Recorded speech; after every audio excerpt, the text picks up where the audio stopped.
Chapter 687. Did you hear that? Go, go. In the shop in Fonglin Garden, Lin Yong waved his hand impatiently at the beggars in front of him and said, "It's not time to eat yet. There's no extra food here for you." Lin Wanru walked in from outside and happened to see Lin Yong driving away the beggars. She thought for a moment and said, "Brother Lin, go buy a few steamed buns for them and let them go." Lin Yong took out a dozen copper coins from his waist and slapped them on the table in front of him. He said, take it. Don't make trouble here. We're not here to make trouble here." The leader, a man with unkempt hair and a dirty face, stammered, "We want to do business with you." Lin Yong rolled up his sleeves and said, "I've given you the money. Go quickly. Don't make trouble here. If you don't leave, don't blame me for being rude."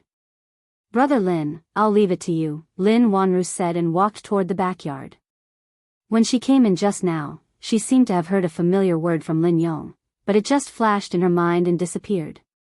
She couldn't remember it no matter how hard she tried. She shook her head and stopped thinking about it. The Ma family and the Su family had cut off the source of raw materials for Fonglin Garden. This matter had to be resolved as soon as possible. Otherwise, the Lin family's stock would not last long.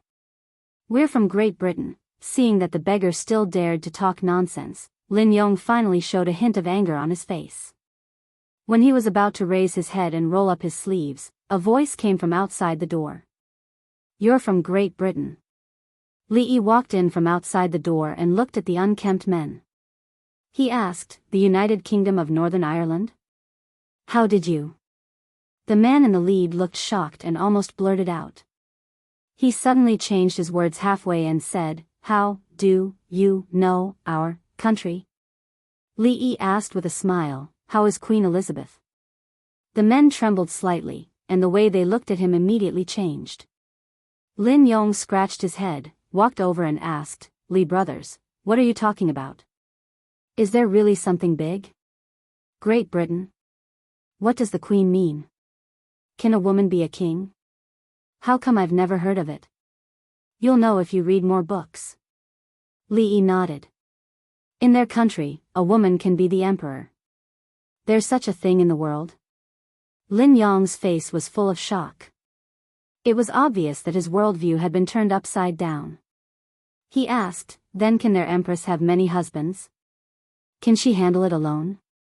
Lin Yong's focus was always so unique. Li Yi shook his head and said, "It's not mentioned in the book. I've only seen descriptions of Great Britain in books before. This is the first time I've met them. I have to find a place to understand the customs of Great Britain. As for whether their queen can handle it, I'll help you ask later." Li Yi looked at them and said, "Guys, do you want to go next door and sit down?" The man with unkempt hair and dirty face proudly said, "You will certainly fall for the glory of the rising sun city." Watching them go out, Lin Yong seemed to think of something. He ran to the door and shouted, "Li brothers, don't forget to ask for me." "Got it." Li Yi waved his hand to him and closed the courtyard door. "Who are you?" The moment he closed the courtyard door, the men immediately raised their heads and looked at him vigilantly. The man in the lead said in a deep voice, How do you know, Elizabeth?" All right, are you tired of talking like this?" Li Yi waved his hand. He stretched one hand to his ear, and a thin layer of something was torn off his face. The man in the lead was stunned, and his face instantly showed surprise. He asked, "Young master, why are you here? Who are they?" Mississippi Lu came out of the house and looked at the several people in the courtyard. She held autumn water in her hand. "This subordinate greets the Union Lord." Several members of the Lu alliance saw her and immediately bowed. Their voices were loud and resounded throughout the courtyard. "Li brothers, what's the situation inside? What are their names?" Lin Yong's voice came from outside. Li Yi replied loudly, "It's nothing. They said that their queen also has 3 palaces and 6 courtyards and 72 concubines, similar to our emperor here." 3 palaces and 6 courtyards and 72 concubines. Lin Yong touched his chin and thought of the picture of many women entangled together.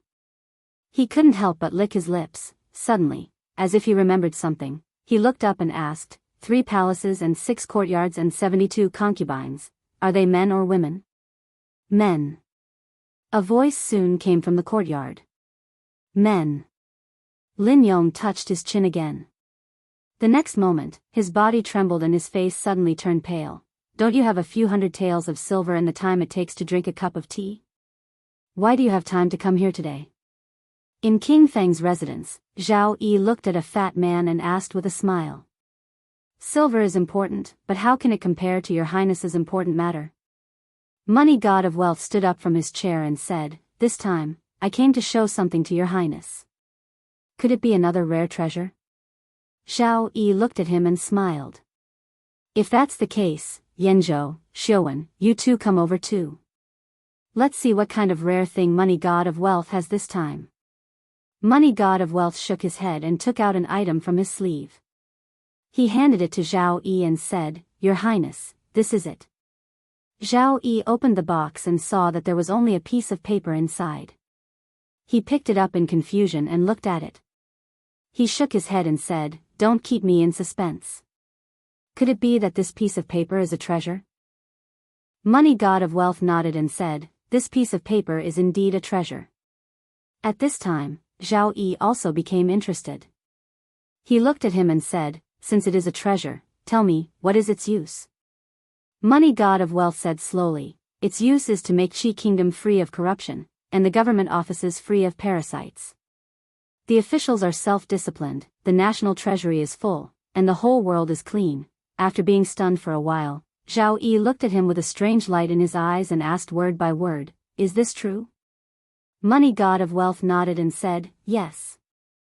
Zhao Yi waved his hand and said, Yanzhou, Xiuwen, come over and have a look.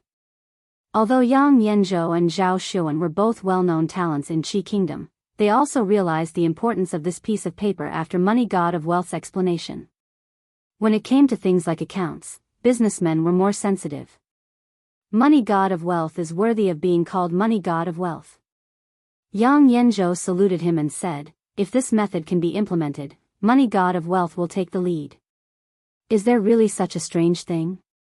It can make Qi Kingdom free of corruption, and the government offices free of parasites. The officials are self-disciplined, the national treasury is full, and the whole world is clean. As a voice came from outside the door, several figures came in from outside. The one walking in front was a young man in luxurious clothes. At this moment, he was looking at them with sharp eyes. His Royal Highness Prince Heng. First Prince. Money God of Wealth's face showed doubt, while Yang Yanzhou and Zhao Xiuwen's expressions changed slightly. I didn't know that you were coming. Zhao Yi didn't go out to meet you. I hope you don't take offense, Zhao Yi said slowly with a smile on his face. It's okay. The young man in luxurious clothes waved his hand and turned back to look at Money God of Wealth. He asked again, What you said just now, is it true? With just this piece of paper, you can completely wipe out the corrupt officials and restore Daqi to a clean country? Money God of Wealth glanced at Zhao Yi out of the corner of his eye. After a moment, he nodded slightly. After temporarily sending away the foreign businessmen, when Li Yi walked back, Lin Wanru walked out of the shop. She still hadn't let go of something in her heart. She looked at him and asked, If the method of checking accounts is known, what will happen? Actually, it's nothing. Li Yi looked at her and said, At most, the situation will be unstable, the whole country will be in turmoil, heads will fall, and blood will flow like a river. Chapter 688. I failed to stop the first prince and ruined your highness's plan. Please punish me, your highness. In a hall of the prince's mansion, more than 10 guards of King Feng's mansion knelt in a row. They looked extremely remorseful. The third prince, Zhao Yi, waved his hand and said, Get up. If my brother wants to force his way in, you can't stop him. Fortune God of Qian walked forward and said, Your Highness, although the first prince took that piece of paper, what was recorded on it was very simple. Ordinary people couldn't understand it at all. I can write a more detailed version now. That's not the most important thing. Zhao Yi looked out of the window and pondered. After a while, he said, even if this method is effective in punishing corrupt officials, we can't be too hasty. We have to do it step by step and plan slowly. Otherwise, I'm afraid the disadvantages will outweigh the advantages. More than half of the imperial court will be involved. At that time, the situation will be out of control. Fortune god of Qian looked puzzled. Yang Yanzhou and Zhao Xuan nodded slightly. Corrupt officials had existed since ancient times, and there was no end to them. There was no end to them. Even though the Qi kingdom was powerful, there were many corrupt officials regardless of whether it was the central government or the officials of the various regions. If they were to carry out a drastic reform, it would definitely implicate countless people. It was unknown how many people would lose their lives. This would cause the people to panic and the political situation to become unstable. This was not their goal. This method could only be used gently. If it was done too hastily, there would be extremely serious consequences. But the first prince has always been eager for quick success and benefits. This time, he won't let it go easily. Those censors are also stubborn. This time, he left the capital to supervise the various prefectures. With this method, he will be like a tiger that has grown wings. Zhao Xuan paced in the hall and said slowly, he has always seen Feng province as a thorn in his side. This time, he has bad intentions. He will definitely start with Feng province. Your Highness, you must be careful. Zhao Yi rubbed his right thumb and index finger gently. After a while, he turned to look at Yang Yanzhou and said, Yanzhou, what do you think? Yang Yanzhou thought for a while and said, this is a rare opportunity for the first prince. Isn't it the same for us? He raised his head and said again, the first prince has always been eager for success. This time, he will definitely make things difficult for your highness. Feng province has nowhere to hide, and the neighboring prefectures will also be affected. Your highness, why don't you push the boat with the current and thoroughly investigate Feng province? First, you can find the parasites. Second, you can eliminate the people they have planted in Feng province all these years. This way, the two parties can supervise each other. No one can play. If the prince wants to investigate, you can. If the first wants to investigate, you will, Feng province, and prince. If prince wants, you can only, Feng province. The god of wealth Qian scratched his head, and the confusion on his face grew. Finally, he couldn't help but ask, why do we have to ask for the first prince's credit? What good will it do for us? What will happen after we ask for the credit? Zhao Xuan said, after we ask for the credit, His Majesty will certainly praise the first prince. Everyone in the court knows that the first prince has a powerful weapon in his hands. He can make all the corrupt officials have nowhere to hide. Maybe the prefectures that have been investigated before will be investigated again. Wherever the first prince goes, the officials will panic, and the people will line the streets to welcome him. The god of wealth Qian looked at Zhao Xuan and then at Yang Yanzhou. He secretly swallowed his saliva. Wouldn't this make the first prince offend all the officials of the Qi kingdom? When he looked at the two again, his gaze had changed greatly. It seemed that not letting Duo take the top scholars exam was the right thing to do. He decided that in the future, he must keep his son away from these sinister scholars. Compared with them, what was the deception in the business world? By the way, where did you get this thing? Zhao Yi suddenly looked at the god of wealth Qian and asked. The god of wealth Qian was startled and said, I picked it up. In a certain post house in Fengzhou City, a few imperial censors were sitting around a table. They had been staring at a piece of paper for almost half an hour. Do you understand it? The young man in luxurious clothes asked as he walked in with his hands behind his back. One of the censors lowered his head and said, Your Highness, the things recorded on this piece of paper are messy and unorganized. I really can't understand it. The young man in luxurious clothes frowned and asked, No one understands it? All of these censors were knowledgeable and talented, but they couldn't even compare to one of Zhao Yi's subordinates. This made him slightly angry. He thought for a moment and said, Go and find out who the fat man in King Feng's mansion is. The god of wealth Qian walked out of King Feng's mansion with a gloomy face. The treasure that he wanted to present to the third prince had been taken away halfway. He was naturally depressed. However, this person who came out of nowhere was someone that even the third prince could not afford to offend. He could only swallow his anger. "Are you the god of wealth Qian?" When he was about to reach the gate of the Qian mansion, two people suddenly flashed out from the side. The god of wealth Qian was startled. Seeing the cold faces of the two people, he looked at them in confusion and said, "Who are you? Why are you looking for my brother?" The two people were stunned and asked, "The god of wealth Qian is your brother?" "Yes." The god of wealth Qian nodded and asked, "Why are you looking for my brother?" "I'll go in and help you call him out." After that, he walked toward the gate of the mansion. He had just taken 2 steps when another figure walked out from the side. He could clearly see that this person was the one who had been following the first prince. The person looked at him and said lightly, "The first prince wants to see you. Come with me." The god of wealth Qian's expression changed and said, "Why is the first prince looking for me?" The person waved his hand. "You'll know when you get there." "Are you the god of wealth Qian?" The well-dressed young man looked at the fat man in front of him and asked with a smile. The god of wealth Qian immediately bowed and said, "I don't deserve to be called the god of wealth Qian duo. Greetings, your highness. I wonder why you summoned me here." The first prince picked up the piece of paper and said, "Did you really create such a wonderful method?" The god of wealth Qian looked up and said, "It's just some petty cleverness. It's not elegant." "Your highness, you flatter me. You don't have to be modest. It's not petty cleverness." The first prince smiled and said, "I was worried about how to clean up the country's vermin. This method is of great use to our Qi kingdom. You should take the lead. When I return to the capital, I will ask for your merit in front of the emperor." The god of wealth Qian was stunned, and then his face turned pale. He immediately said, "Your highness, please don't. It's my honor to be able to solve your highness's worries. I can't take credit for it. Otherwise, I'm afraid that I won't be able to sleep at night because of fear.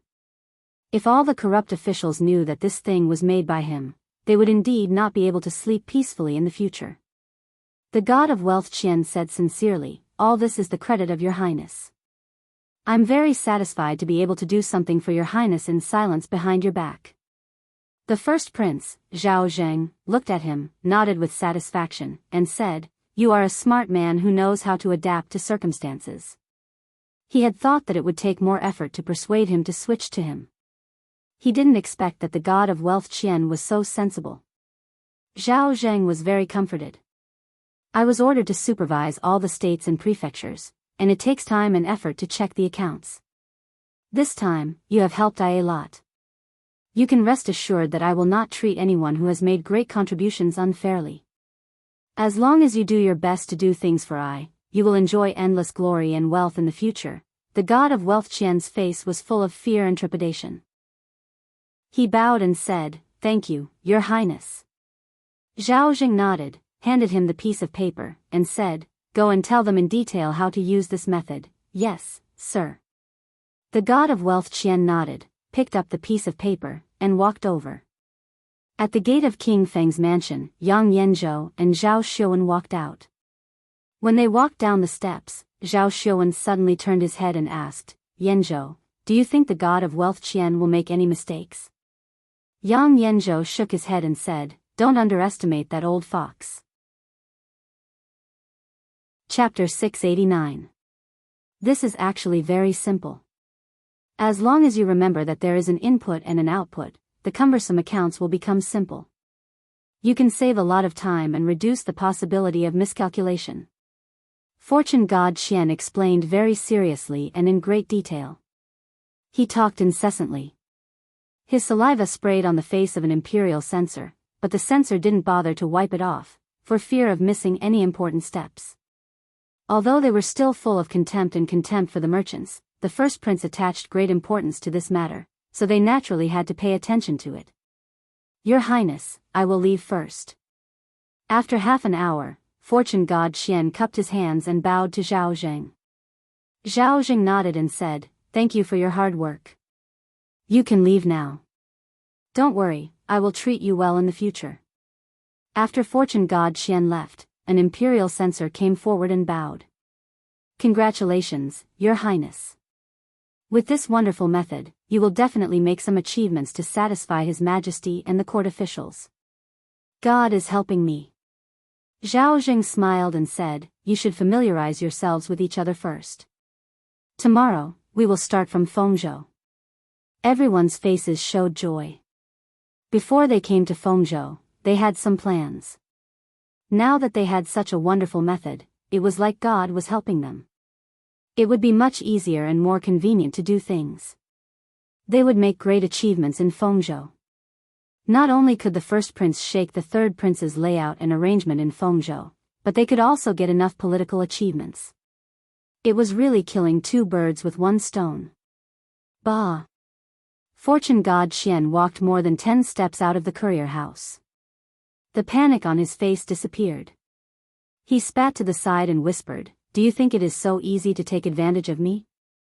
In an inn somewhere in Fengzhou, 15 people stood in 2 rows in a room. They cupped their hands and said, "Greetings, Chief." The people that Lu Meng arranged to sell colored glaze were divided into groups of 15. 5 of them were in the open and disguised as foreign merchants. The other 10 were in the dark and belonged to 2 groups of inspection teams. The 3 groups supervised each other and restrained each other to ensure that there would be no embezzlement or escape with the treasures. The Golden Jade Pavilion of the Jing Kingdom was the main target of the Lu Meng. Later, for the sake of safety, they would go to further places, such as the Qi Kingdom, the Zhao Kingdom and so on. It seemed to be a coincidence that they met them here, but it was inevitable. A middle-aged man said in surprise, "On our way here, we also got the news from the brothel. We only heard that the young master and the chief last appeared in Shuzhou. I didn't expect to meet them here." Li Yi looked at him and asked, "Are there only 15 of you who have come to the Qi Kingdom?" "For now, we are the only team." The middle-aged man nodded and said, "Young master, alliance master, should we go back immediately?" Li Yi glanced at Mississippi Lu and said, "There's no hurry. The most important thing now is to send the news back to the capital. We need someone to go back first. We'll set off immediately. To some extent, this place was safer than Shuzhou. After all, Fengzhou was too far from the capital. What's more, they had to pass through Shuzhou. If there were only 15 people, there was no guarantee that nothing would go wrong. A month ago, the news from Shuzhou had been sent back. Rui and the others should have received the news by now and made some arrangements. What they needed to do now was to get in touch with them first and then wait. At most, in a month, Mississippi Lu's body would be much better, and there would be no more worries in Shuzhou.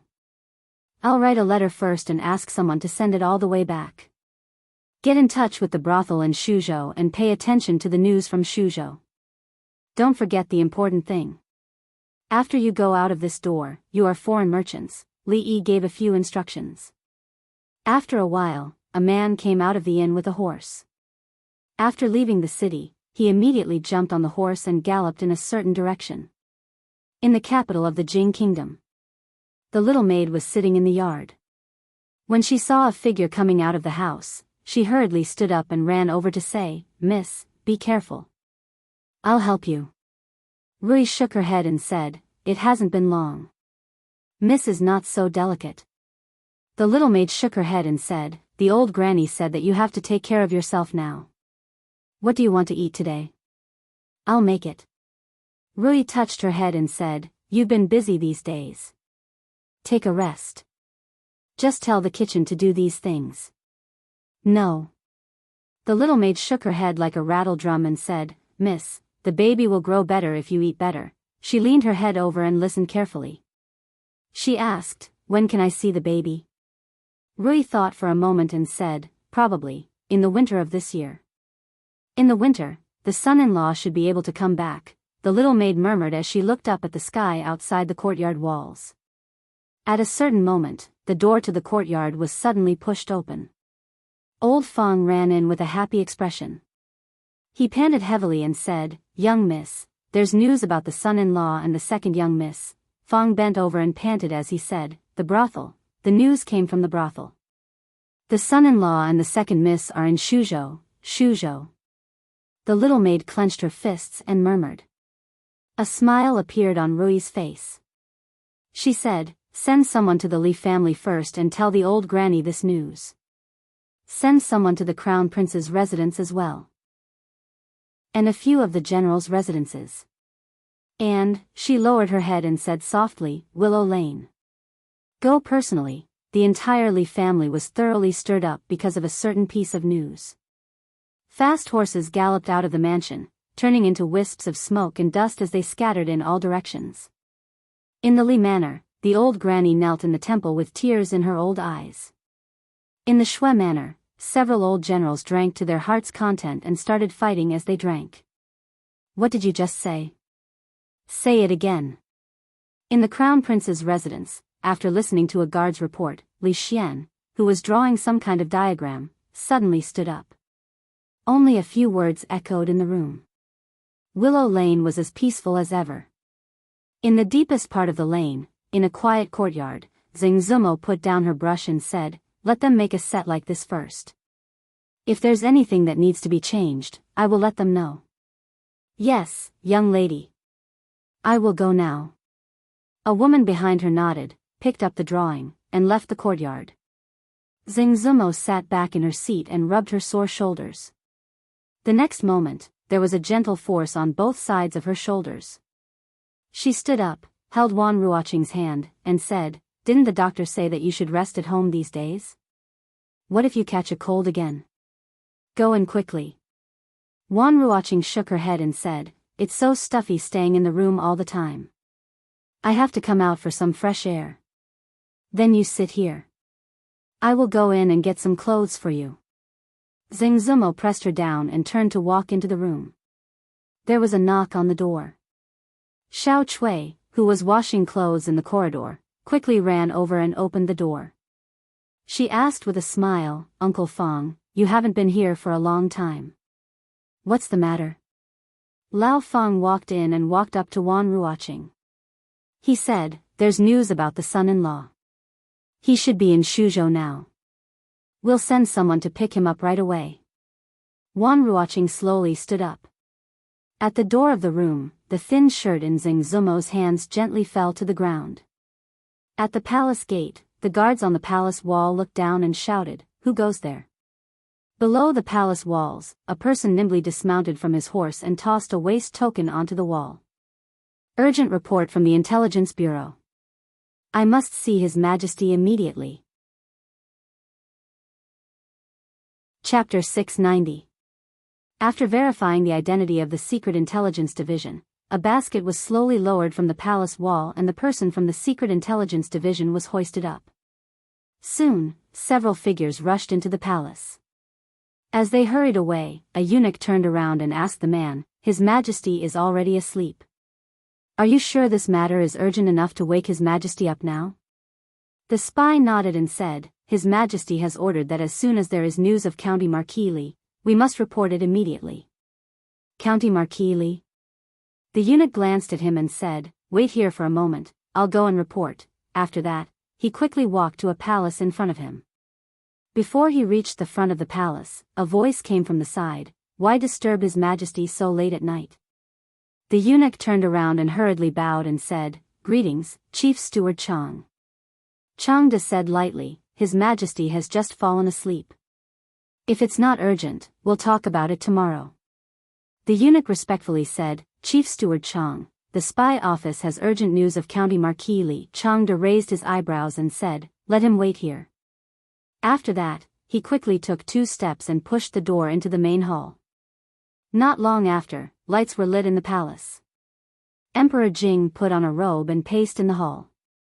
He read the letter in his hand several times and said, the spy office will send 20 high priests to bring him back to me unharmed. After arriving in Shuzhou, take over the soldiers of Shuzhou first so that it's easier to act. If there's any disobedience, you can kill him first and report later. Yes, Your Majesty. Chang De bowed and said. Before the sky was bright, a group of people hurried out of the city with a token and went all the way to the west. At the city gate, Changde reined in his horse and said to a middle-aged Taoist in front of him, surnamed Yuan, "This time, I'll leave County Marquis Li to you. His Majesty has an order to bring him back unharmed." "I'll try my best."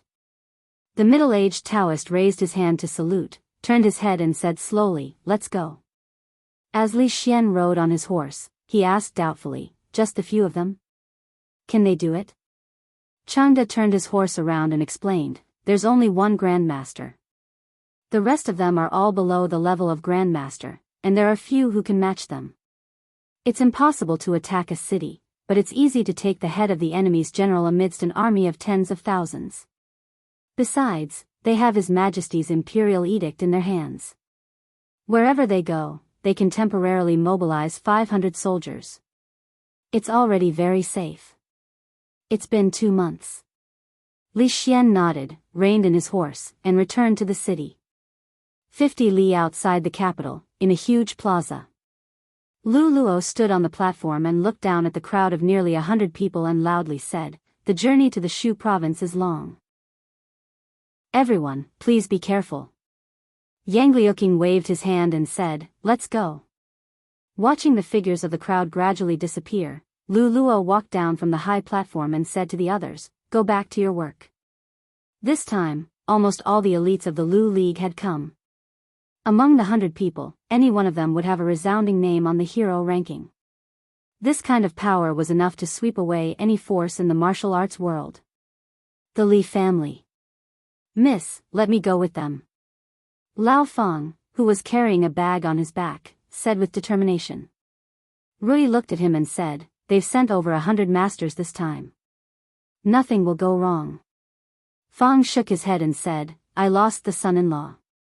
If I can't find him myself, I won't be able to rest in peace for the rest of my life." A woman walked over and said, "Eldest miss, just let him go." Rui looked at Aunt Feng. After a moment, she nodded slightly. A hint of excitement appeared on Feng's face. He said, "Don't worry, Mississippi. Once we find the son-in-law and second miss, we'll be back immediately." With that, he tightened the bag on his back, hugged his wife tightly, and dashed out without looking back. The woman blushed. This dead man, life was always full of surprises. There were many unexpected things. No one knew what was going to happen in the next second. Maybe it would be a hard slap to wake you up and teach you to be a good person. Maybe it would be a big gift from the sky, the kind with a bow on the outside to tell you how beautiful the world was. After being unlucky for so long, his luck had finally changed. It was time to celebrate. He wrapped the freshly made milk candy with glutinous rice paper. When it cooled down, it could be eaten. With this thing, Mississippi Lu would be much more straightforward when she took the medicine. She didn't have to force herself every time. After a long time, the way she looked at him made Li Yi feel a little guilty. Good things should be shared with everyone. He put some in the box that had just been dried and planned to give them to Lin Yong and Lin Wanru. After Lin Yong threw a piece into his mouth, his eyes lit up. He asked, "Li brothers, what is this? It's so delicious. Give me a few more." "These are all for you." Li Yi poured a small half of the contents of the box for him and said, "As for the rest, when your miss comes over, let her have a taste." Lin Yong waved his hand and said, "I have to look after the shop in the front. Miss is in the back. You can go by yourself." He had been familiar with Li Yi for a long time, so he gradually spoke more casually. All right. You look after the shop. I'll go by myself." Li Yi waved his hand and walked to the room in the backyard. In the yard, he saw Lin Wanru writing something at the table. Li Yi knocked on the door and walked in. He put the box on the table and said, "I just made it. Try it." Lin Wanru looked at him, picked up a piece and put it in her mouth. She nodded slightly and asked, "Is Miss Lu feeling better?" "Much better." Li Yi nodded. He saw the words, "by family," and "Su family" written on the paper in front of her. There seemed to be some numbers behind them.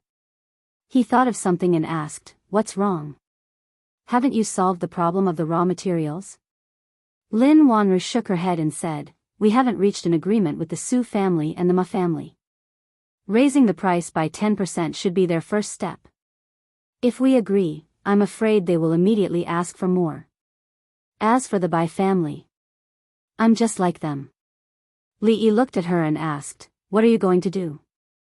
Lin Wanru said, "Find someone else to cooperate with. If Fonglin Park doesn't pick up the goods from the three families, the jewelry shops in Feng province won't be able to handle the goods from the three families. When that time comes, they will be anxious." Li Yi thought about it and said, "Speaking of this, I know a few friends who might be able to solve your problem." Lin Wanru looked up at him and asked doubtfully, "You have friends in Feng province?" "I just met them." Li Yi looked at her and said, "I should have mentioned to you before that there is a country called Great Britain that is rich in colored glaze and has no shortage of jewelry. I happened to meet a few foreign businessmen from Great Britain yesterday.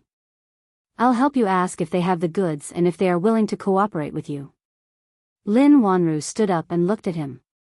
"Then I'll have to trouble you." Li Yi waved his hand and said, "We're on the same side. It's what I should do."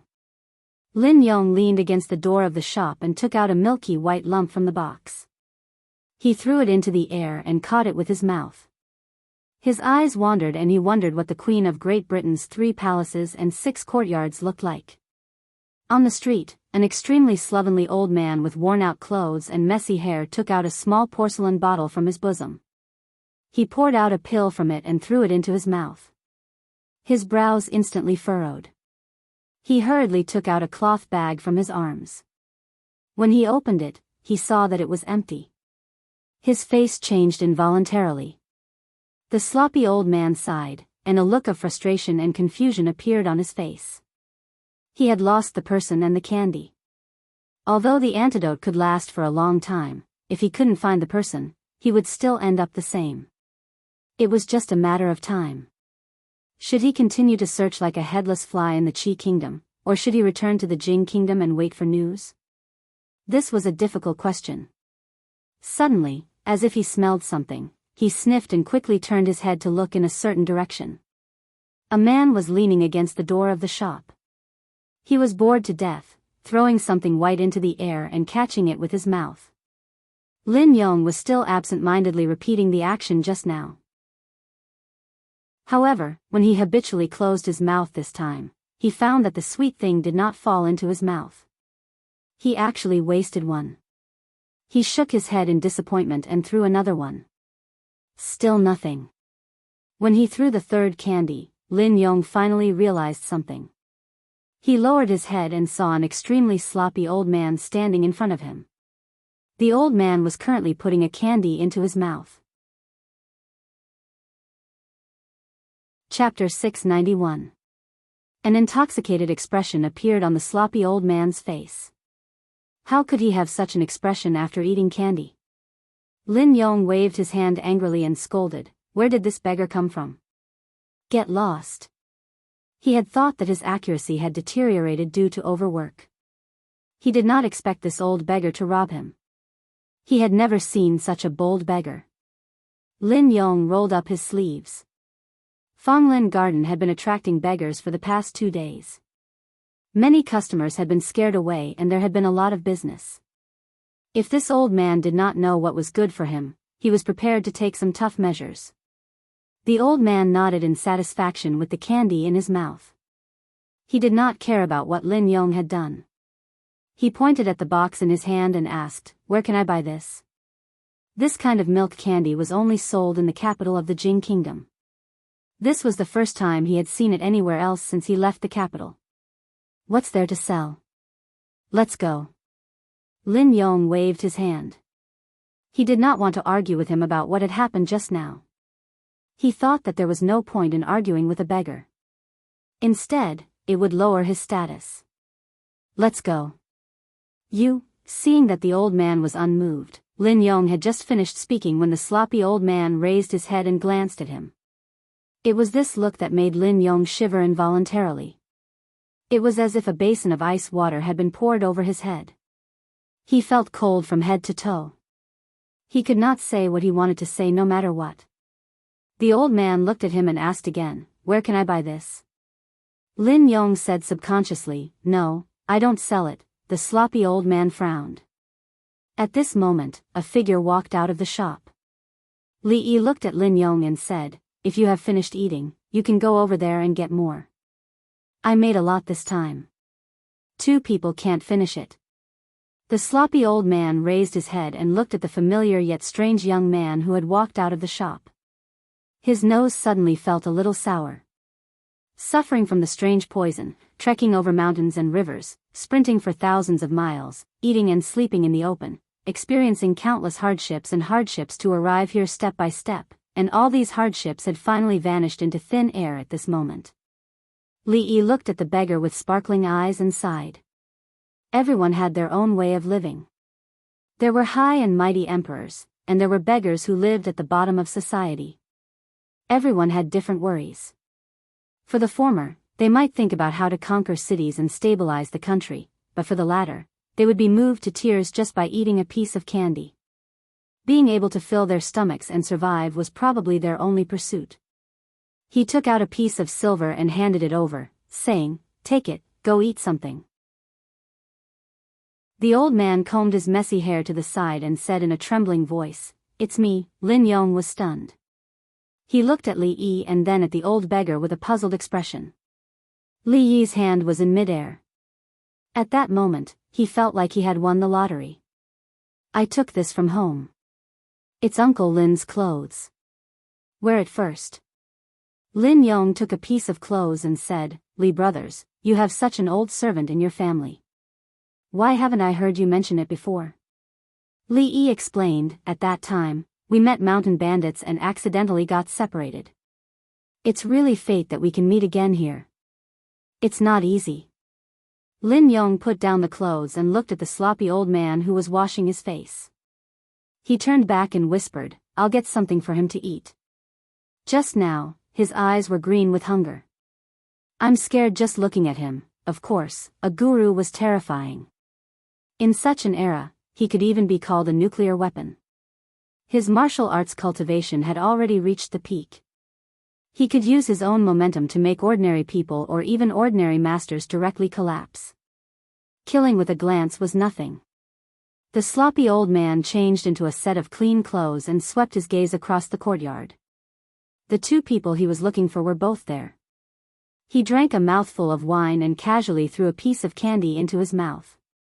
He only felt that the heavy burden on his shoulders had been lifted in an instant. The task was completed. There was candy and wine. What more could he ask for in life? Li Yi sat beside him and looked at him. He asked, "Why are you here?" "Someone asked me to come here. He asked me to bring you back unscathed." The sloppy old man looked at him and said, "You know, we people in Jianghu pay most attention to the word righteousness. Since I promised him, I must do it." Li Yi thought for a moment and asked again, "What's the situation in Shuzhou now?" "They still don't know that you have come to the Qi kingdom. They have been searching for you. I heard that the king of Shu has even offered a reward of 10,000 taels of silver, vowing to find you." The old man looked at him and asked, "Do you have a good relationship with the king of Shu?" Li Yi waved his hand and said, "Just a little." The old man said, "Then let's go back immediately. When we reach Shuzhou, we don't have to worry about the power of the Taoist nun." Ahem. Li Yi coughed twice and said, "Don't worry. You have fought with the Taoist nun. Aren't you injured? Stay here and recuperate for a while. We will leave after resting for a while." The king of Shu was an idiot. If he had used this kind of perseverance on other things, he would have become the crown prince long ago. He would not have been sent to a remote place like Shuzhou. He weighed the pros and cons carefully. Although there was one more injured grandmaster, a grandmaster could not kill thousands of people. Given his friendship with the king of Shu, it would still be difficult for him to pass through Shuzhou and return safely. "My injury is not a problem. As long as I don't meet a grandmaster, I will be fine." The sloppy old man clapped his hands and said, "You should pack up first and set off early to avoid more trouble." Li Yi stood up, looked at him and said, you should recuperate first. What if your injury worsens? Your health is the most important. I will find a place for you in the inn next door. You can stay there first. This matter is settled. One could not be too selfish. It was not easy for the old man to travel thousands of miles. He had just had a chance to rest, but he had to torture him again. If he really did this, was he still human? The sloppy old man watched him walk out of the yard. The expression on his old face was a little stunned. After a while, it became a little complicated. In Fonglin Garden, Lin Wanru put down her pen and looked at Li Yi and asked, "How do you plan to settle that old man?" Li Yi said, "Let him stay in the inn next door." It was not easy for the old man to come all the way here. "If there is any difficulty, you can tell me." Lin Wanru nodded, looked up at him, and asked, "The foreign merchants, I've already negotiated with them." Li Yi smiled and said, "They are also in urgent need of money. They have a lot of jewelry, which was brought from the Jing kingdom. I can provide them to you directly. The price is negotiable." Lin Wanru thought for a while and said, "If the jewelry has been shaped, I'm afraid the price will not be low." Li Yi waved his hand and said, "You don't have to worry about that. I heard from these foreign merchants that their former shopkeeper owed hundreds of thousands of taels of silver for eating, drinking, whoring, and gambling. He ran away with his sister-in-law and didn't even pay them their wages. They were forced to take these jewels and sell them cheaply. The original price of 1,000 taels of silver can now be bought for 300 taels of silver. The price won't be too high, and even your labor fees will be saved." "Really?" Lin Wanru raised her head and her beautiful eyes lit up. "Really?" Li Yi nodded. If those goods were converted into taels of silver, it would be inconvenient to carry them. Silver notes could only be exchanged in the Qi kingdom. If they wanted to go back, these things would be a burden. So he simply did her a favor. Chapter 692. If that's true, that would be great. Lin Wanru shook her head and said, "It's just that, he actually eloped with his wife's sister. That shopkeeper's character is too despicable. It's best not to make wild guesses if you don't know the truth."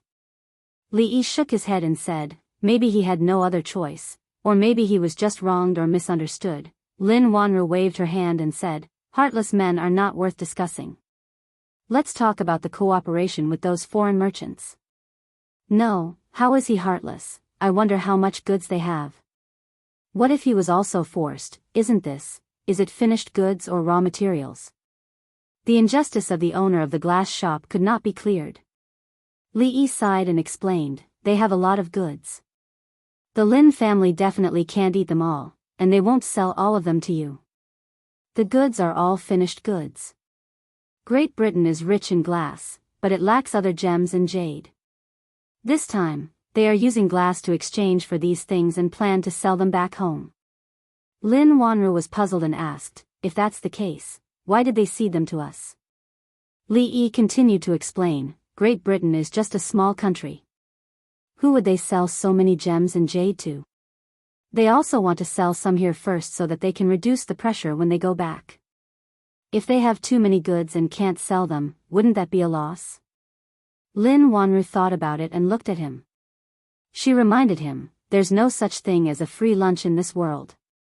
I still feel that there's something fishy about this. You have to be careful and don't be fooled by them. Why is this girl so insensitive?" Li Yi felt a headache coming on and said, "How about this? Those people are still in the city. If there's anything, you can talk to them personally when you have time." Although he wanted to help the Lin family get through this hurdle, some things couldn't be said. Li Yi waved his hand and said, "Those foreign merchants are staying in the inn next door. I'll ask them to look for you later." As he walked out of Fragrant Forest Park, Li Yi suddenly realized something. That night, Lin Wanru accidentally left the paper with the debit and credit bookkeeping method in the Qian family. It was picked up by the god of wealth, but he didn't know whether he understood it or not. Thinking about it carefully, it was just a simple example. The possibility of an ordinary person understanding it was not high. Even if they were really enlightened, it would not cause much of a stir when used for a small-scale audit. What I'm afraid of is that not only does he understand it, but he also becomes patriotic and wants to eliminate the traitors for the country. He wants to return the world to a bright and clear sky. Then, when he presents this method, he happens to meet an upright official who wants to make a great contribution and use it to carry out the anti-corruption work.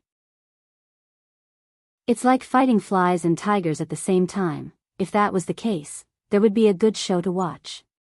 Although this possibility was indeed pitifully small, if any part of it was missing, it would not have the desired effect. However, there was no show to watch. He wasn't so bored that he had to harm the third prince, Zhao Yi. After all, the third prince had treated him well. If it wasn't for the jade pendant, Mississippi Lu's body would not have recovered so well. If one did too many ungrateful things, there would be retribution. What a pity. Li Yi sighed and walked out of the door of the shop. Today was an extremely ordinary day for the people of Feng Province. Most people were busy making a living as usual. However, some officials in the city could not help but be on tenterhooks. This time, the eldest prince personally led many imperial censors and 500 personal guards to inspect the area on behalf of the emperor. Every time they arrived at a place, they would stay for a few days to listen to the public opinion and inspect the local officials. They had the power to dismiss officials below the 6th rank. If the officials above the 6th rank had committed a serious crime, they could be detained and brought back to the capital. Feng Province was the third prince's fief. Everyone knew about the relationship between the eldest prince and the third prince.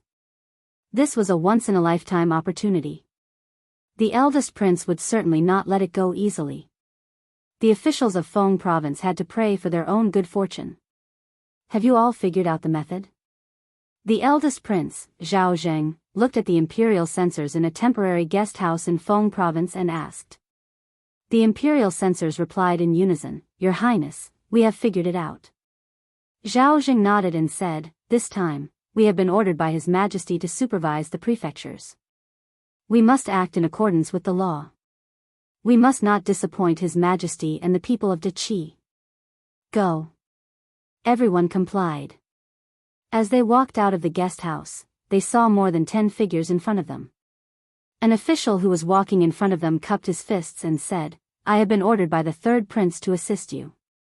Sirs, please." The imperial censors looked at each other and did not know what to do. Suddenly, the eldest prince's voice was heard from behind. Speaking of which, the third imperial brother's people are indeed more familiar with Feng Province. Zhao Zheng walked out and said with a smile, "Remember to thank the third imperial brother for me when you go back." After everyone had left, an accompanying official came forward and said with a frown, "Your Highness, the third imperial brother clearly does not trust you." Zhao Zheng waved his hand and said, "Since he is worried, let those people follow.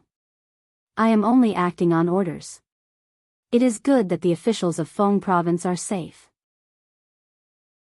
If something happens, I believe the third imperial brother will not protect them.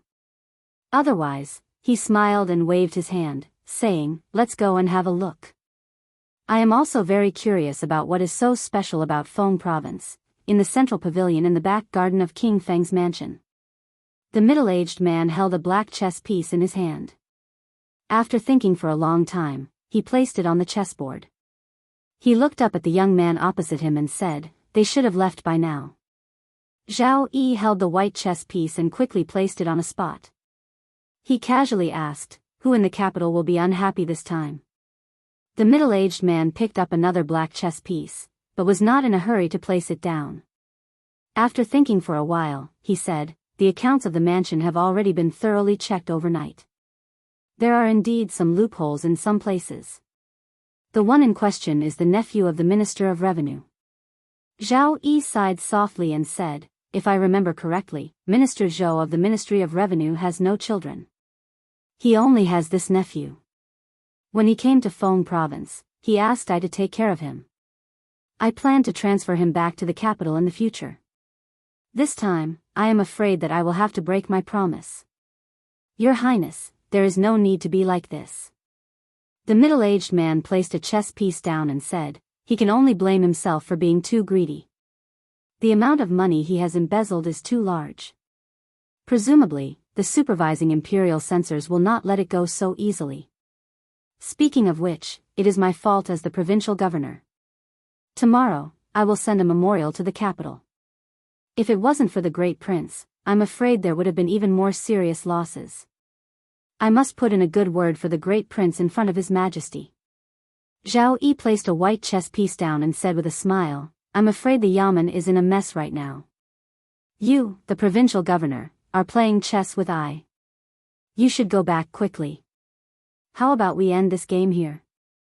The middle-aged man looked at the chessboard and shook his head. He smiled bitterly and said, Thank you, Your Highness. If we continue, I will immediately lose. He stood up, cupped his hands in a salute, and said, I will take my leave. At the same time that the middle-aged man walked out of the mansion, an imperial censor came out of the Feng Prefecture Yamen. With a serious expression, he read out a few names and waved his hand at the soldiers behind him. Take them all away. A few of the officials who were standing in a row immediately broke out in a cold sweat. Their faces were ashen. One of them could not help but be frightened and collapsed on the ground. The rest of the people looked at each other and could not hide the shock on their faces. The imperial censors sent by the imperial court this time were completely different from before. They were able to find these people so easily and decisively without any sloppiness. On the second day of his arrival in Feng province, the great prince had already expressed his attitude. Seeing their colleagues, who had been joking with them in the morning, being taken away at this moment, and some of them might not even be able to see them again in the future, everyone had different expressions on their faces. Their hearts were extremely complicated. His Excellency has been taken away. Quickly, send a letter to the capital. It is said that the first prince has a wonderful method that can make all the corrupt officials have nowhere to hide. We need to be vigilant about this. We have to report this to His Excellency quickly. This is extremely urgent. Immediately send this letter to the capital and remind them to be more careful. Li Yi walked out of the courtyard and saw a large group of soldiers escorting a few people on the street. He could not help but sigh and said softly, the security in Feng Prefecture is really not good. Chapter 693. How's the talk with them? Li Yi stood at the door of the room and asked Lin Wanru. It's been settled. Lin Wanru nodded and looked at him. They'll deliver the goods today. They said that if they come to the Qi Kingdom again in the future, they'll also look for the Lin family to cooperate. There was still a trace of doubt on her face. The Lin family needed to pay a very small price to cooperate with these foreign merchants. It was almost a business that was profitable without any loss. However, doing business had to bear a certain amount of risk. How could there be a thing that was profitable without any loss? After the initial surprise, she quickly calmed down and began to think about some deeper things. These foreign merchants could indeed solve the difficulties of the Lin family. If they could achieve a long-term cooperation with them, they could completely get rid of the Bai family, the Ma family, and the Su family. And the low price they offered would make the Lin family have a huge profit. Everything was beneficial to the Lin family. However, would there really be people in this world who would be so selfless to give money to her for nothing? The more it was like this, the more she felt that those people should have some ulterior motives. The greater the profit they offered, the greater the conspiracy, which made her feel more uneasy. However, after discussing with those foreign merchants just now, she began to feel uncertain about this idea in her heart.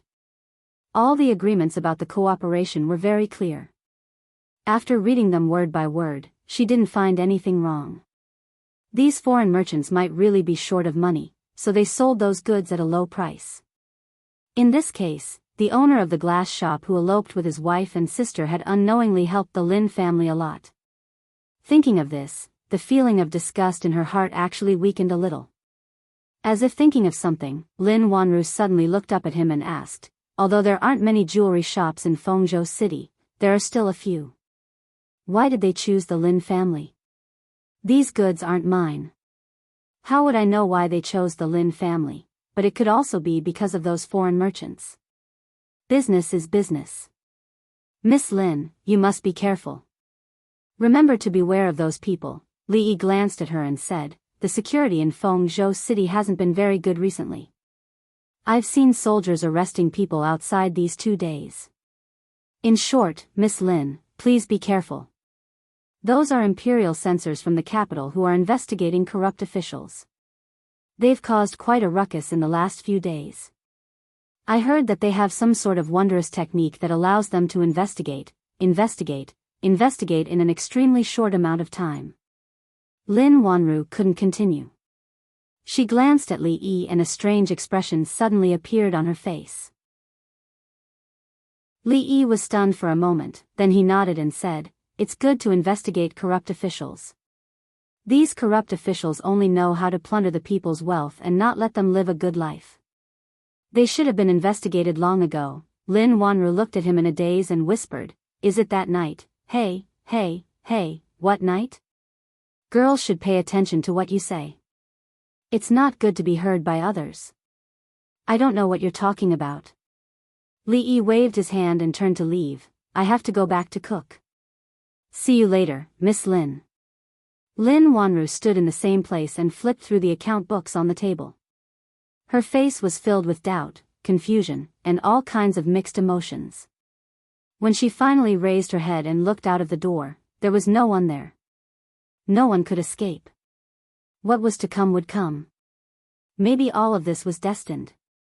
Li Yi hummed a lively tune as he walked into the courtyard. Out of habit, he raised his head to take a look. The window of one of the rooms on the upper floor of the inn was open. That was where the old man surnamed Su was temporarily staying. Grandmaster Li Yi had seen several of them, including Rui, Old Man Chang, Taoist nun, second granduncle, and the monster Su, upstairs. He always thought that grandmasters should have a sage-like appearance. They could destroy strong enemies with a wave of their hands, and then they could leave with a wave of their sleeves, leaving nothing behind. It was the first time he saw a grandmaster who ate white rabbit creamy candies as if they were rice. Mississippi Lu often did some activities in the courtyard. She was no different from a normal person now, and a dozen normal people were definitely no match for her. Judging from the fact that he was still standing here, it should be some time before Mississippi Lu fully recovered. Li Yi walked into the kitchen and brought out the warm medicine.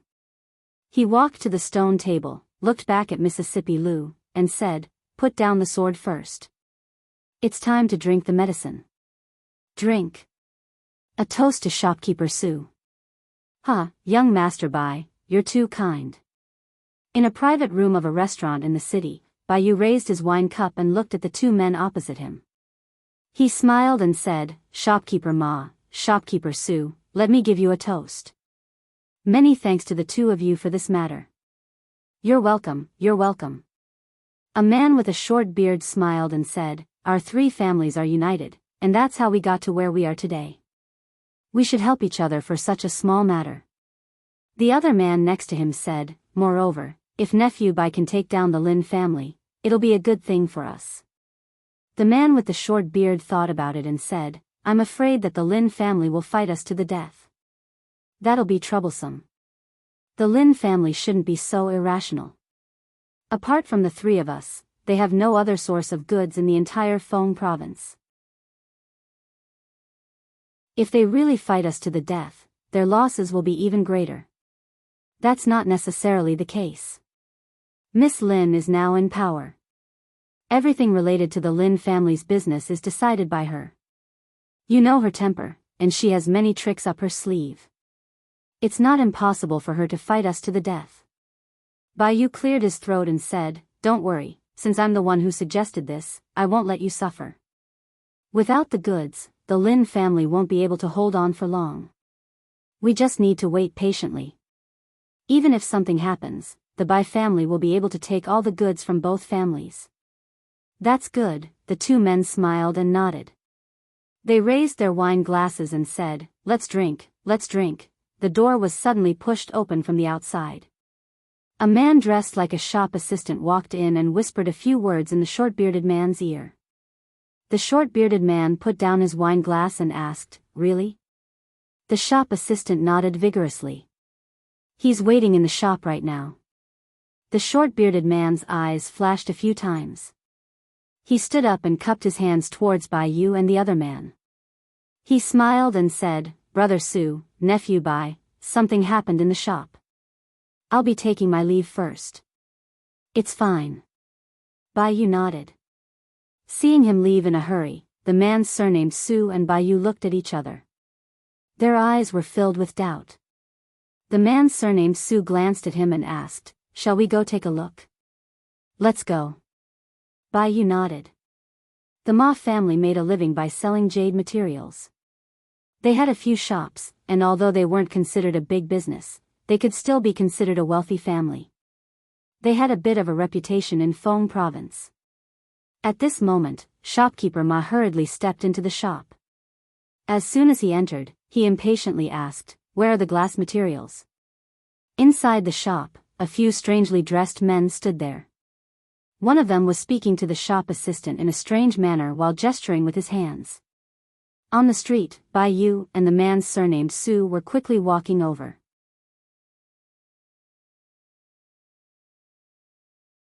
Chapter 694. The strangely dressed man casually took out a piece of green transparent irregular object and said, These colored glaze materials are all real. You can inspect them and ask someone to process them. It won't take much effort to make a good colored glazeware. If we weren't in urgent need of silver, we would definitely process them ourselves and not sell them to you. The shop assistant looked at him with a puzzled face and asked, You didn't speak like that just now. The foreign merchant was stunned and asked, Then how did I speak like that? Yes, you spoke like that. The shop assistant twitched his mouth and immediately shut his mouth after saying that. He was worried that if he continued talking to him, he would also speak like that in the future. Shopkeeper Ma didn't pay attention to the conversation between the two.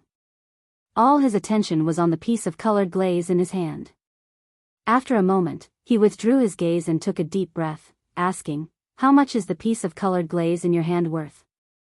The man weighed the colored glaze in his hand and said, 3,000 taels. 3,000 taels? Shopkeeper Ma smiled and said, If it's a real piece of colored glazeware, 3,000 taels isn't expensive. But this is just a raw material. How can it be worth 3,000 taels? You're in this line of business, so you should know that it doesn't cost much to make a piece of colored glazeware. The foreign merchant opened his mouth and paused. He looked at the shop assistant next to him and said, The important thing is the raw material. 3,000 taels isn't expensive. I'm in the raw material business, so I naturally know the rules of this line of business. Boss Ma smiled and said, It's risky to carve the raw materials into jewelry. How about 2,000 taels of silver? We have a lot of colored glaze and wanted to find someone who is worth cooperating with. The man shook his head, took the colored glaze in his hand, and turned to leave. When he walked to the door, he turned back and said, Since you're not sincere, we'll find someone else. At the door, a middle-aged man stopped him and said with a smile, Wait. Our Su family is also in this line of business. 3,000 taels it is.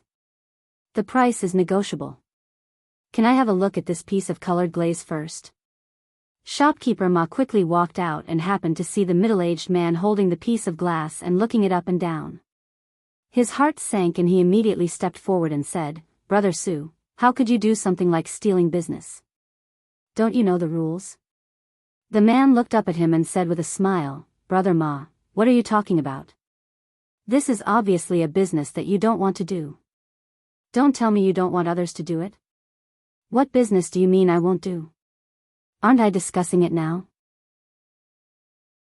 Shopkeeper Ma walked over with a face full of smiles as he stopped in front of the foreign merchant and said, Come. Brother, I was in the wrong just now. Come in and have a cup of tea, we can talk about it slowly. The man surnamed Su said, All right, I'm thirsty. Let's talk inside. Shopkeeper Ma looked back and said, What do you mean? Let's talk inside. I'm discussing business with this brother. What are you doing here? The man surnamed Su said with a sullen face, Brother Ma, this is a bit too much.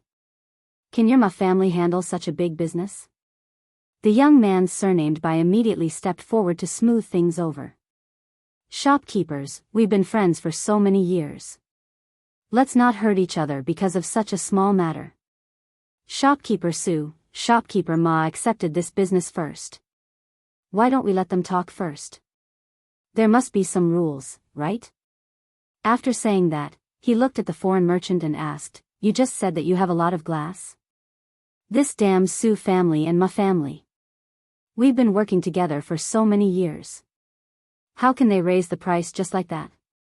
What a despicable person. In the courtyard, Lin Yong was squatting on the ground, snorting as he ate the noodles and complained angrily. Li Yi used a small fan to fan the fire while brewing the medicine for Lady Lu.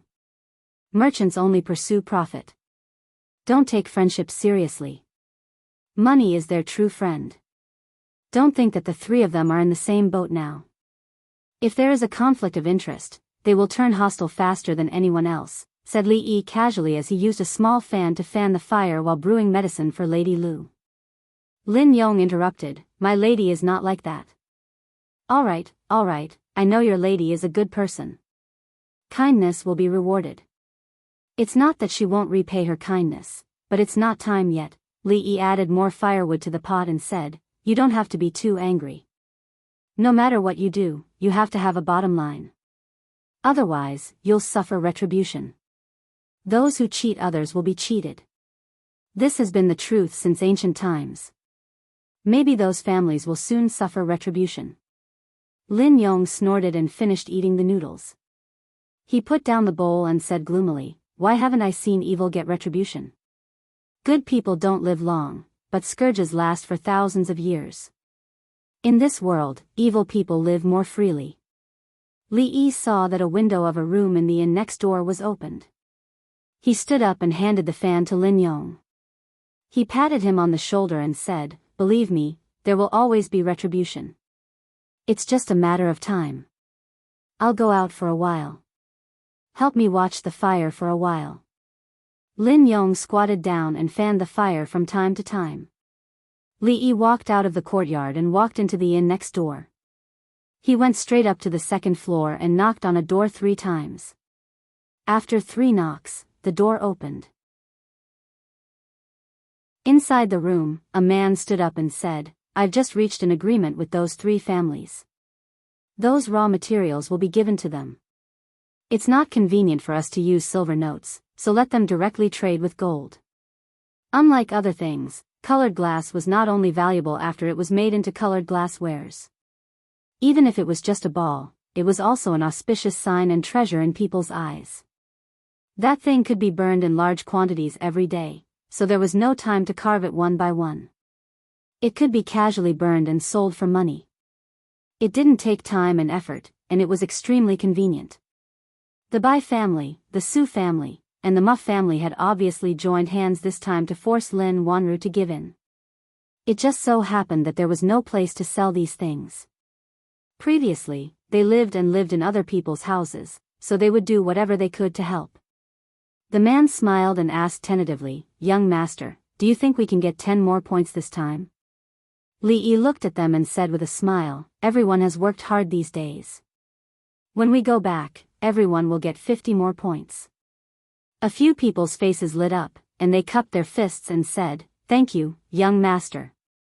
After Li Yi left, one person closed the door, but the joy on their faces still did not fade. A young man's face lit up with anticipation, and he said, 50 points, in addition to the previous points, we can get Senior Lu to teach us martial arts once. I plan to exchange 500 taels of silver to buy a house in the capital and bring my mother back. Another middle-aged man smiled and said, Xiaowu, what about you? A young man sitting in the corner smiled and said, I also plan to buy a house next to yours, and then I'll go back and propose. Xiuxiu has already waited for me for 3 years, but that old guy didn't agree. This time, I'll go back and smash him to death with silver. Huh, you're ambitious. The conversation in the room was limited to this small space. In another part of the city, Bai Yu and 2 other middle-aged men were gathered together, also talking in low voices. Bai Yu looked at the 2 of them and said, this is a big business, and only our 3 families can handle it. You 2 should stop fighting. They actually only want gold. Where are we going to get it? Gold is easy, we can just go to the bank and exchange it. The problem is that we don't have that much silver on hand, unless we sell that batch of goods to the Lin family. If that's the case, then we'll be letting nephew buy down. Bai smiled and waved his hand, saying, "It's fine, this business is very important." The two of them nodded. Faced with such a big business, they, who were in urgent need of money, naturally would not turn down such a huge profit for a promise. The opportunity could not be missed, and it would not come again. Next time, they would not encounter such a stupid foreign merchant. In the shop in front, a shop assistant scratched his head in confusion and mumbled, "Foreigners, all talk like this?" Chapter 695. The city of Feng province was in a mess these days. Every day, officers and soldiers could be seen arresting people and passing through the streets. Not only the officials of Feng province were in a panic, but also the common people were affected. There were fewer pedestrians on the streets than usual. Some officers and soldiers passed by just now. I wonder who was arrested this time. I heard that it was the district magistrate of the neighboring county. He embezzled a lot of money and people's lives were involved. He deserved it. This is the end of corrupt officials, who knows? The first prince brought people to Feng province to make trouble. Obviously, he is targeting the third prince. Maybe it was them, shoo. How dare you say that? Aren't you afraid of losing your head? Second Miss Lu wanted to drink fish soup today. In order to pick out fresh fish, Li Yi woke up early and went to the market. He carried a fish in his hand. When he walked on the street, he heard many similar words. The situation of the royal family of the Qi kingdom was different from that of the Jing kingdom. Few sons of the emperor of the Jing kingdom were successful. But the emperor of the Qi kingdom was different. He had several princes. Although they were not outstanding, they had their own talents. Among them, the third prince of the Qi kingdom, Zhao Yi, was the best. At such a young age, he had done many great things that were praised by the officials and the emperor. In more than 10 years, he developed the barren Feng province into an important city of the country. He was surrounded by countless talents and enjoyed a high prestige among the people. He was also an outstanding figure of the younger generation, a real master of both literature and martial arts. Because of this, the third prince, Zhao Yi, enjoyed a high prestige among the people of the Qi kingdom. Many officials in the court thought highly of him and thought that he was the best candidate to inherit the throne in the future. In some things, the Qi kingdom was different from the Jing kingdom and the surrounding countries. Nominally, the eldest son of the legal wife inherited the throne. But since the establishment of the Qi kingdom, there were not many princes who really inherited the throne. Because the eldest son of the legal wife was incompetent, he was replaced by a more outstanding prince. Such things happened frequently in the history of the Qi kingdom. Even the officials and citizens of the Qi kingdom had formed a mindset of, if you can do it, you can do it. If you can't, there's someone else. Not to mention that he was only the eldest son of the legitimate wife for the time being. Even if he had already become the crown prince, they would not be able to relax until the last moment of the former emperor's life. The first prince of the Qi kingdom must be feeling a lot of pressure, especially when he had a younger brother who was more outstanding than him in every aspect and was even more handsome than him. That was why he had worked so hard this time. In just a few days, the storm had spread from Fengzhou city to the surrounding counties, and even to further places. In any case, the surrounding prefectures could be considered as the third prince's sphere of influence. He would rather kill the wrong person than let him go. Over the past few days, Li Yi had learned quite a lot about the Qi kingdom. To a certain extent, the first prince of the Qi kingdom was also a pitiful person. If he had been born in the Jing kingdom, he would not have needed to compete with so many people. The throne would have been easy and stable. As long as he was not like the king of Shu, who was determined to seek death from the capital city to Shuzhou, he would have inherited the throne without any suspense. It would have been better if he had stayed in the capital and enjoyed a comfortable life. He would not have been like what he was doing now, running all over the country with a group of imperial censors just to increase his chances of seizing power. If he was not careful, he might even offend a lot of people. Why bother? Li Yi sighed and picked up the fish to have a look. It was still alive. If it was dead, the soup would not be fresh.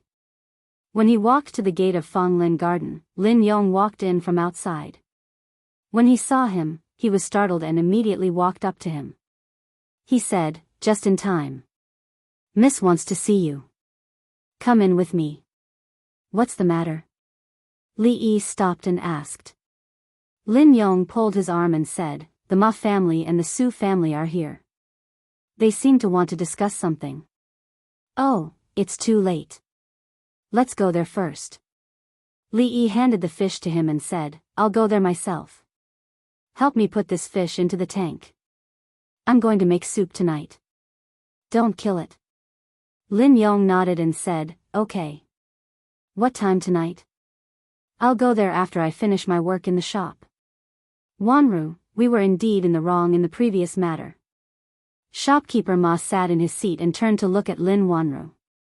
He said apologetically, it's just that the market has changed recently. If we don't raise the price, we'll lose money. I hope you won't blame us. Shopkeeper Su hurriedly said, that's right. We've been working together for so many years. When the Lin family was still in your grandfather's hands, they bought from us. It's not worthwhile to hurt our relationship because of such a small matter. Don't you think so? Lin Wanru looked at the two of them and asked, why don't the two of you get straight to the point? Why are you here today? It's about the goods. We've thought it through. Shopkeeper Ma stood up and looked at her. He said, how about we trade according to the price we discussed before? Shopkeeper Su nodded and said, yes, yes. We'll trade according to the price we discussed at the beginning. After we went back, we thought about it. This matter was indeed our fault. We've been friends for so many years. Even if we lose a little money, we can't let you suffer a loss. Lin Wanru looked at the two of them. Her expression was calm, but there was a trace of surprise in her eyes. Before today, the Ma family and the Su family insisted on the price and were unwilling to budge. Why did they suddenly change their minds? They were so anxious to sell that batch of goods to the Lin family. Could it be that there was something wrong with that batch of goods? The two of you can go back first. I'll think about this matter. Lin Wanru thought for a moment and looked at the two of them. Shopkeeper Ma and Shopkeeper Su's expressions changed slightly.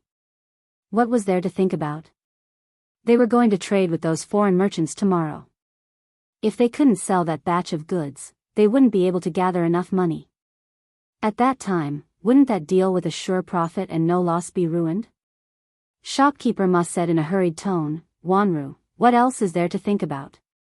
Let's go according to the original price. Miss Lin, why are you looking for me?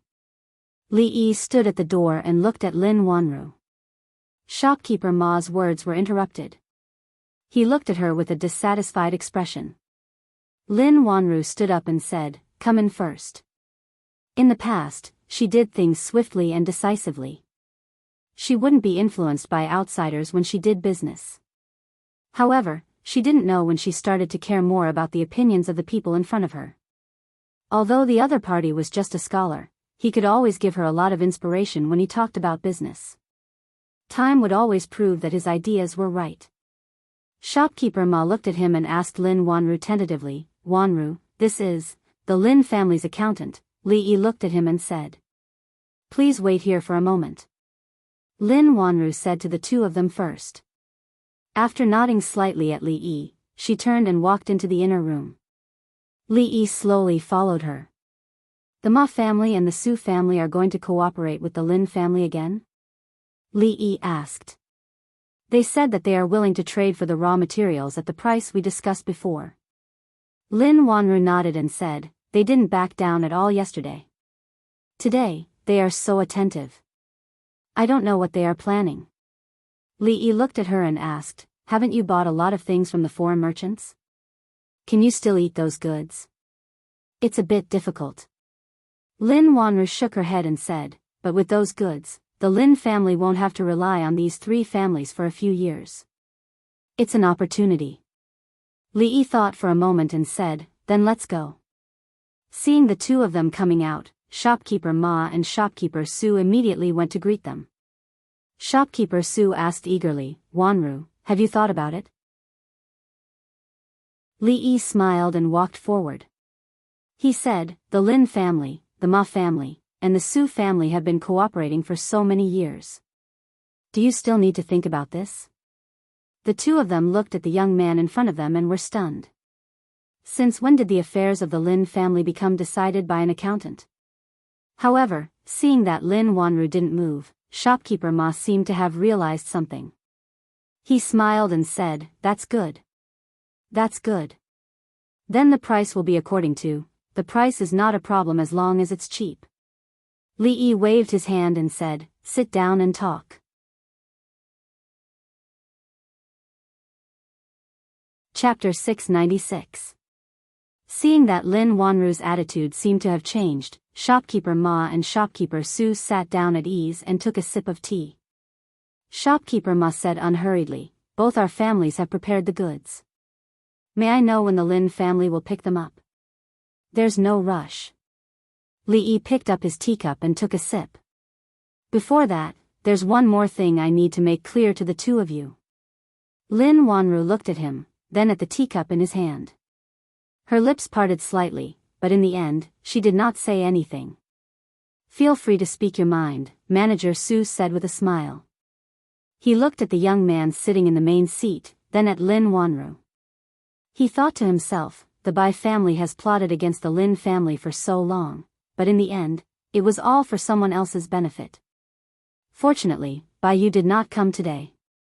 Otherwise, if he had seen this scene, he did not know how he would feel. Li Yi looked at them and said, a few days ago, you unilaterally raised the price, shopkeeper Ma said anxiously, that's all in the past. Li Yi waved his hand and said, because of your price increase, the Lin family just bought a batch of jewelry yesterday. At this time, we do not have enough money to accept these 2 batches of goods. Is that so? Shopkeeper Ma and shopkeeper Su's expressions changed. Therefore, we can only accept goods from one family. Li Yi looked at the two of them and said, as for whether it is the Ma family or the Su family, you two can discuss it yourselves. Having said that, he took another sip of tea and turned to look at Lin Wanru. He smiled and said, today's tea is quite good. Did you change the tea leaves? Lin Wanru's gaze lingered on his teacup.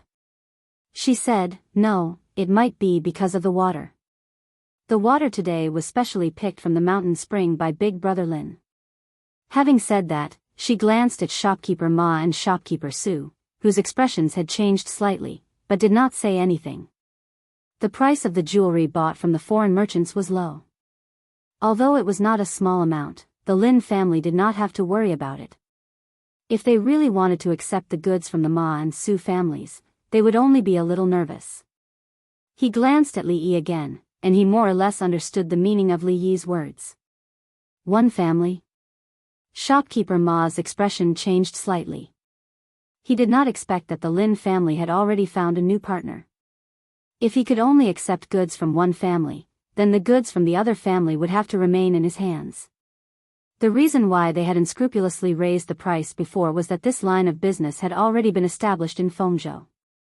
The Lin family could only get their goods from these 2 stores. It was the same for them. Those big stores had their own channels. Without the Lin family, no one could buy their goods. It was not certain whether the goods could be sold in the future. If they could not get the silver today, they would not be able to complete the transaction with the foreign merchants tomorrow. They would have to watch a lot of silver slip away in front of their eyes. The loss would be immeasurable. Shopkeeper Ma stood up and sighed. The Ma family and the Su family have always advanced and retreated together. In that case, we have disturbed you today. Brother Su, let's go. Goodbye. Shopkeeper Su also stood up immediately. The two of them casually cupped their hands and turned to leave. Lin Wanru came over and looked out the door. She said, they have left. Li Yi took another sip of tea and said, they will be back soon. Are you sure? Lin Wanru raised her eyebrows.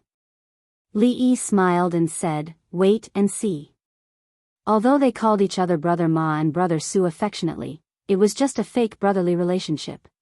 When it came to the interests of each family, even blood brothers would turn against each other. The two families were currently short of money. Otherwise, they would not have come over to beg the Lin family to buy the goods. Now it was just a matter of who could not endure it first. The taste of the tea today is really different. It doesn't seem to be because of the water. Li Yi picked up the teacup and looked at her. Lin Wanru pointed to the teacup on the table and said, this is red date and wolfberry tea, and this is my teacup. Li Yi was startled. He lifted the lid of the teacup and looked at it again. He slowly put down the teacup. The atmosphere in the room was a little awkward. Red date and wolfberry tea is good. Red dates can nourish the body, nourish the blood and calm the nerves. Wolfberry nourishes the liver and eyesight. Drinking more of this tea can also improve anemia caused by menstruation.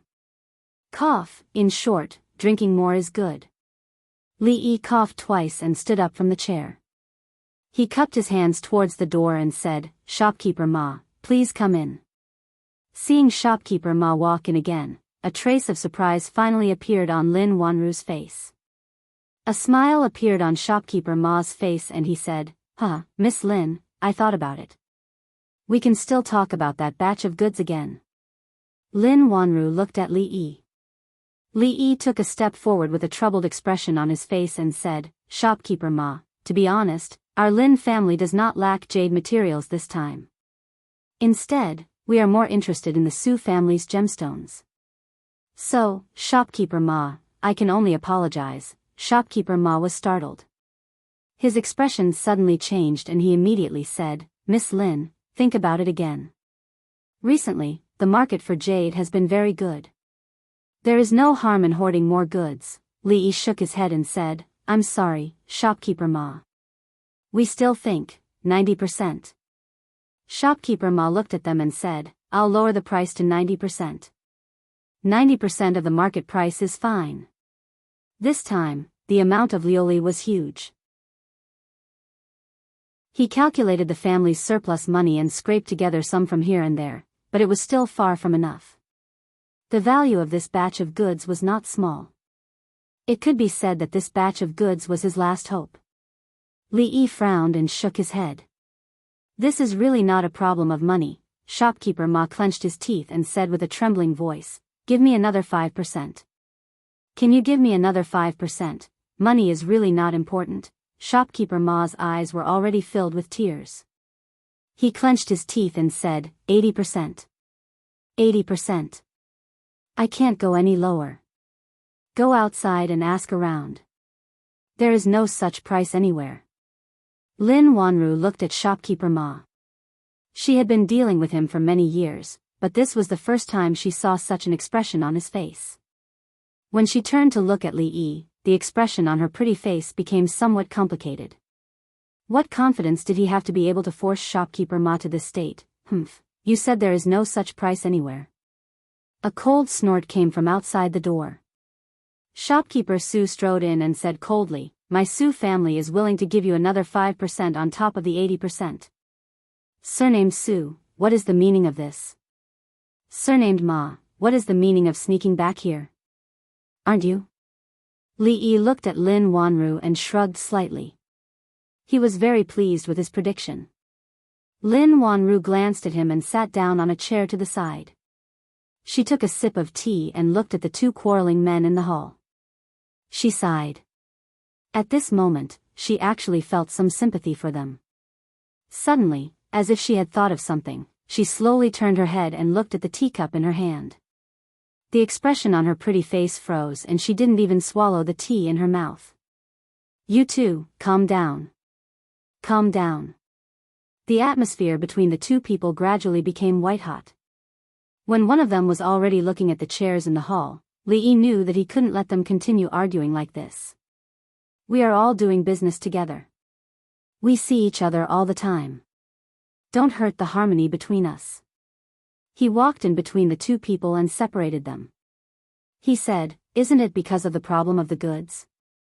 I have a way to get the goods of both families to sell. What way? The two people immediately looked at him.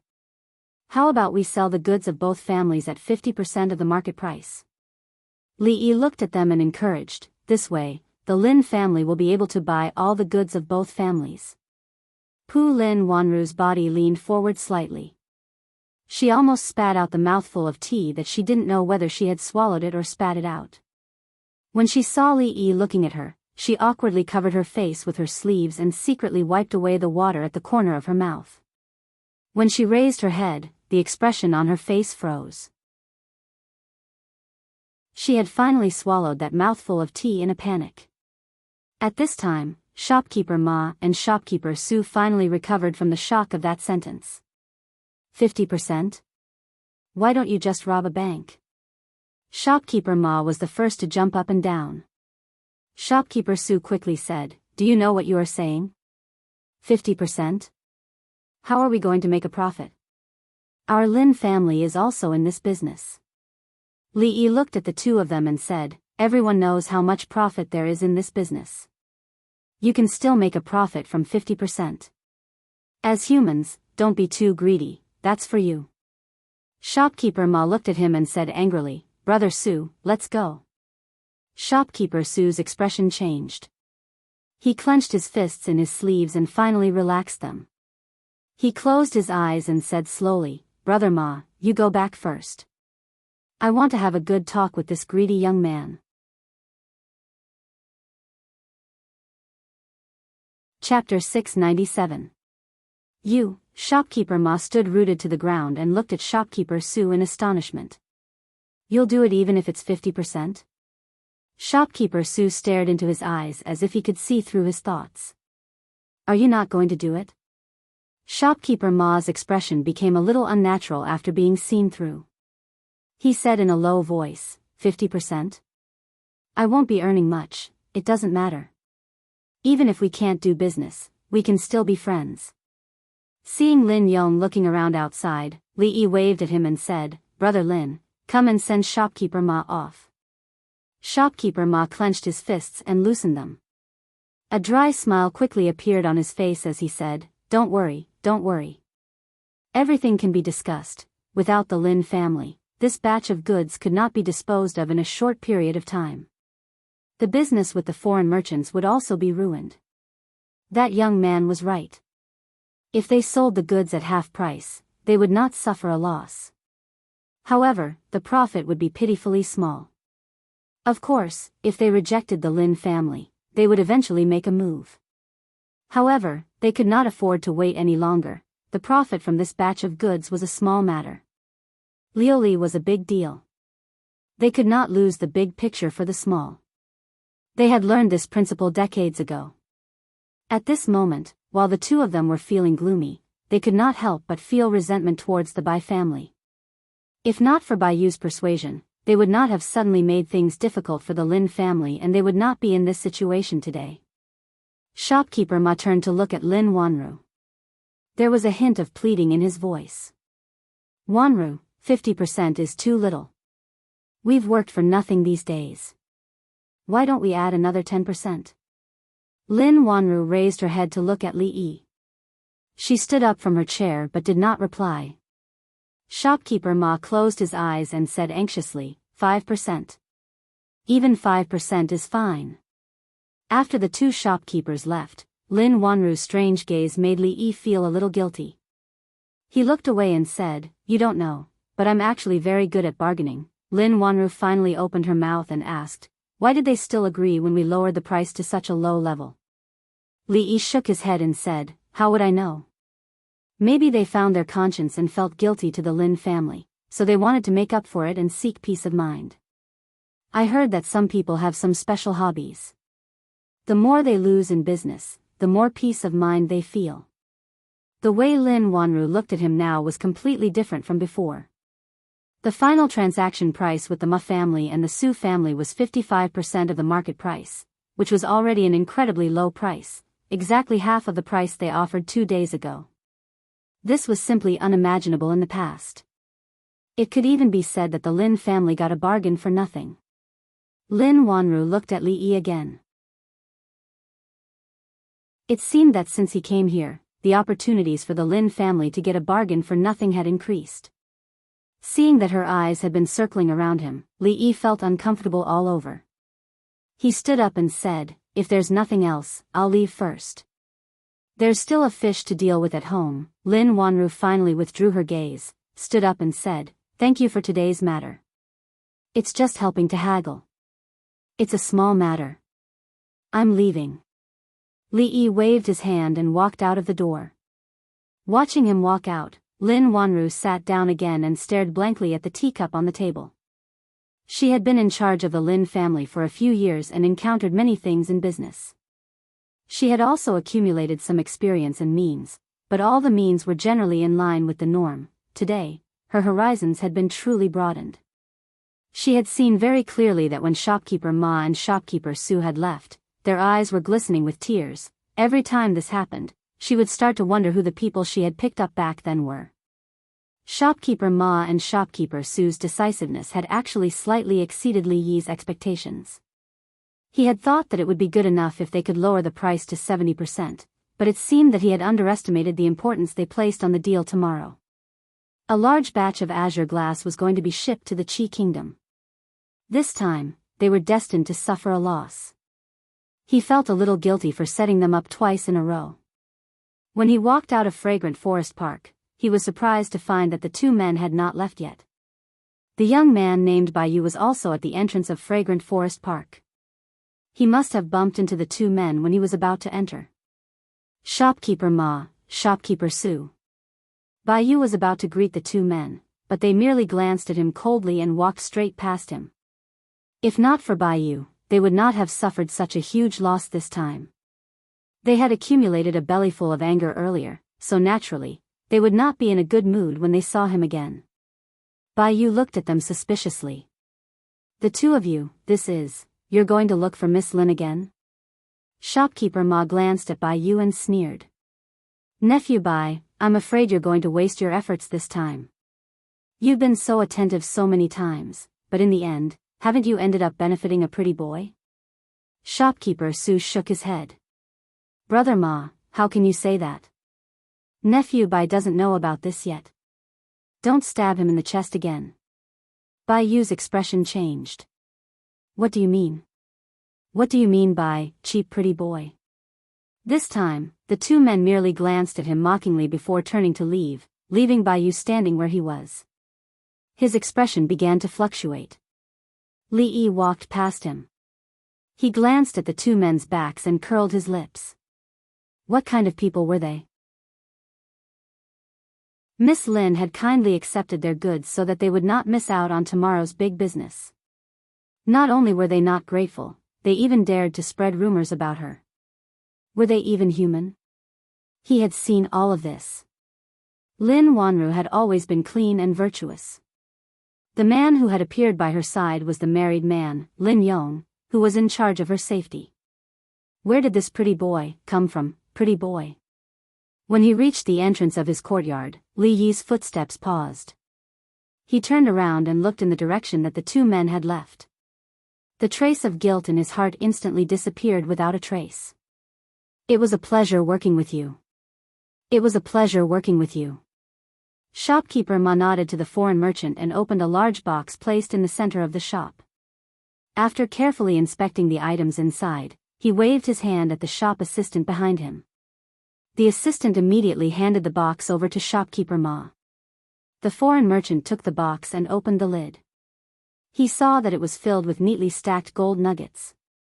Shopkeeper Ma said, "These were exchanged from the bank this morning. Please check them." The foreign merchant placed the box to one side and bit each gold nugget. He waved his hand and said, "There's no need to check. We believe in the Ma family's reputation." Shopkeeper Ma looked at the foreign merchant and said, "I don't know if you have time. I'm holding a banquet at Agarwood Tower today." The foreign merchant waved his hand and said, "The Bai family and the Su family are still there. They're waiting for us." Shopkeeper Ma smiled and said, "In that case, I won't keep you." He casually pointed at an assistant and said, "Go and see these important guests off." When the few of them walked out of the shop, he opened the box again and saw a pile of sparkling and translucent glass inside. His face was filled with ecstasy. We're rich, we're rich." Outside the shop, a shop assistant saw the foreign merchants out and said, "Gentlemen, I'll see you off here. Goodbye." Chapter 698. The box of gold was very conspicuous in the room.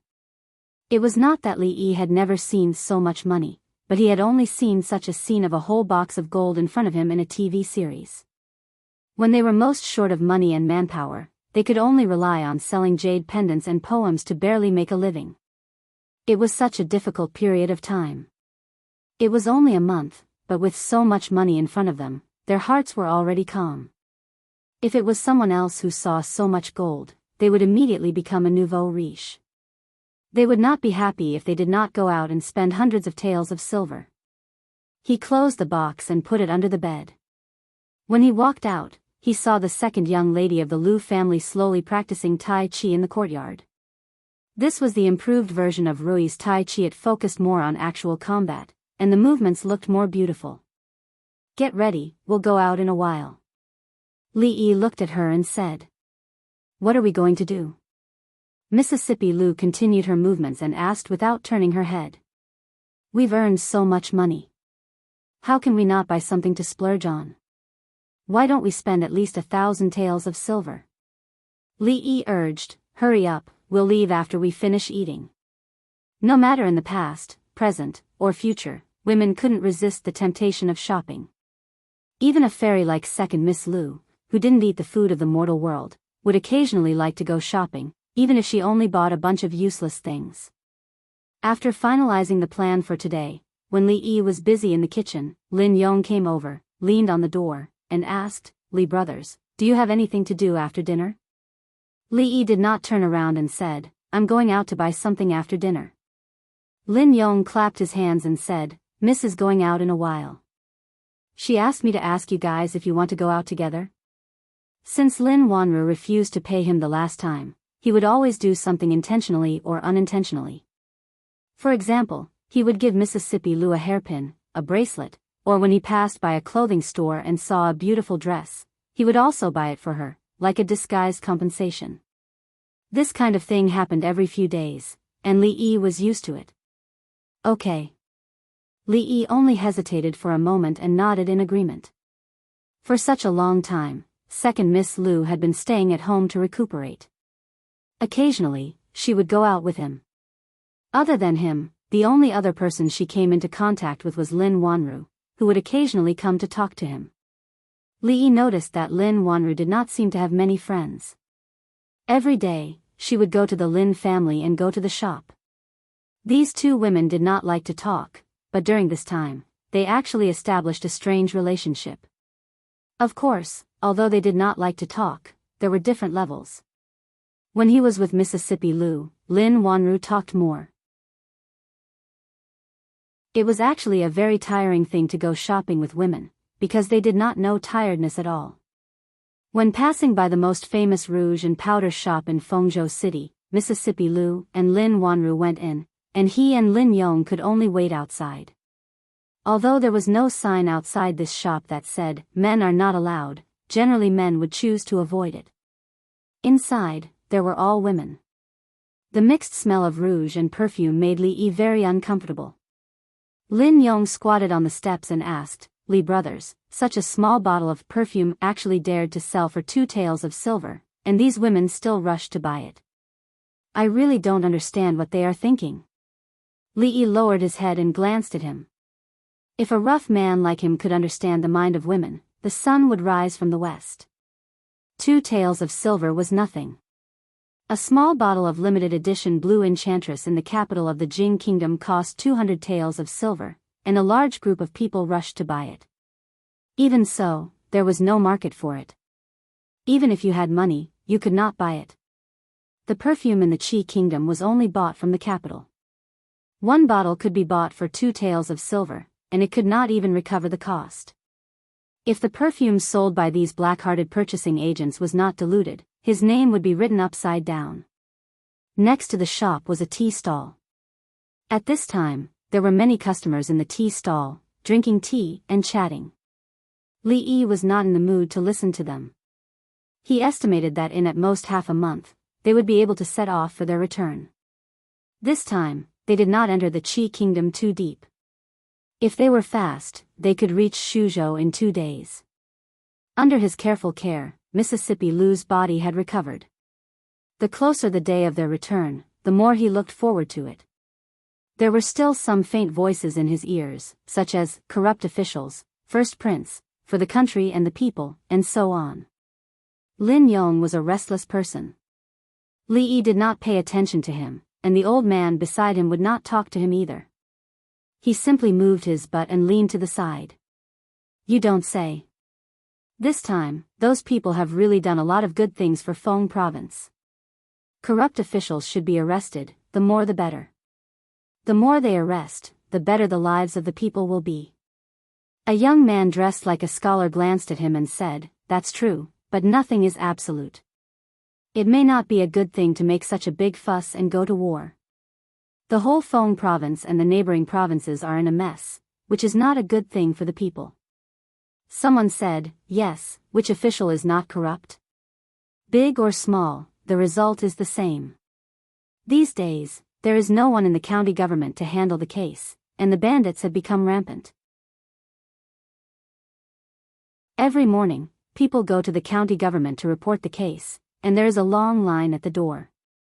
They were all ordinary people, drinking tea and chatting.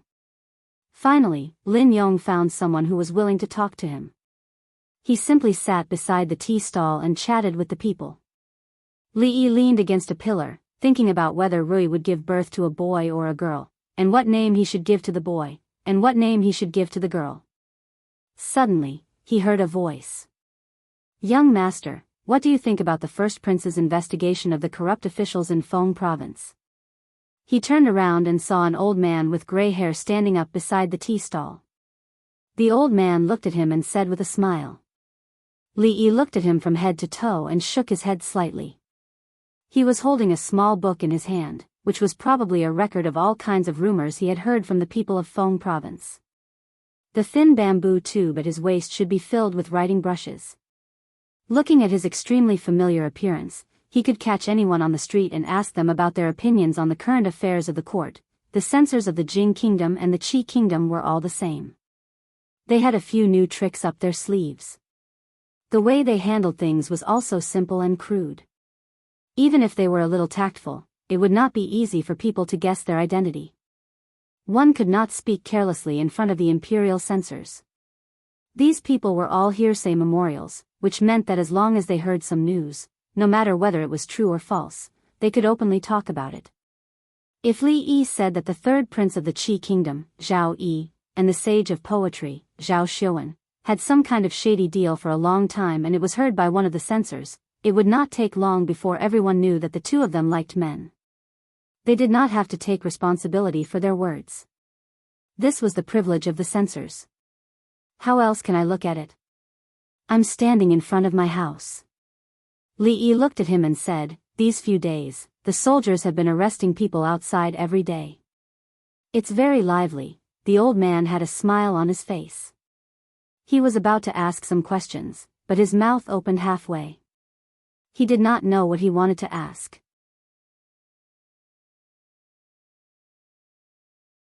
Chapter 699.